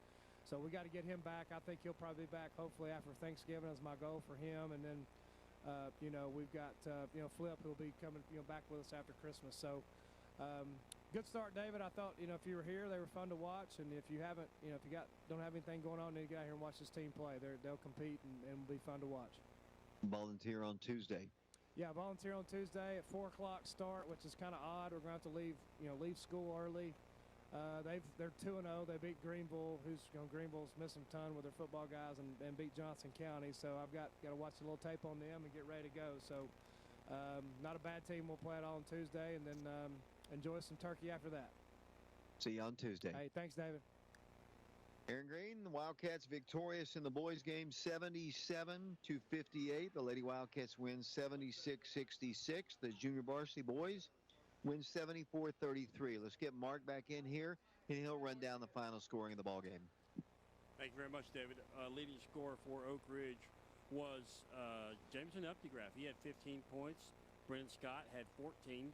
Came off the bench to add the 14. Let's see, Lucas Searcy with 12, Grayson Strader with 11. So we had 4 individuals in double figures tonight. Kel Slater just off double figures. He finished with 9 points. Let's see, also scoring for the Wildcats, Caden Brightheart had 7 for the Wildcats, also off the bench. Darren Osborne had 4, and Caden Updegraff with 5. Let's see, scoring for McMinn County, they were led by Ty Runyon. He had 22.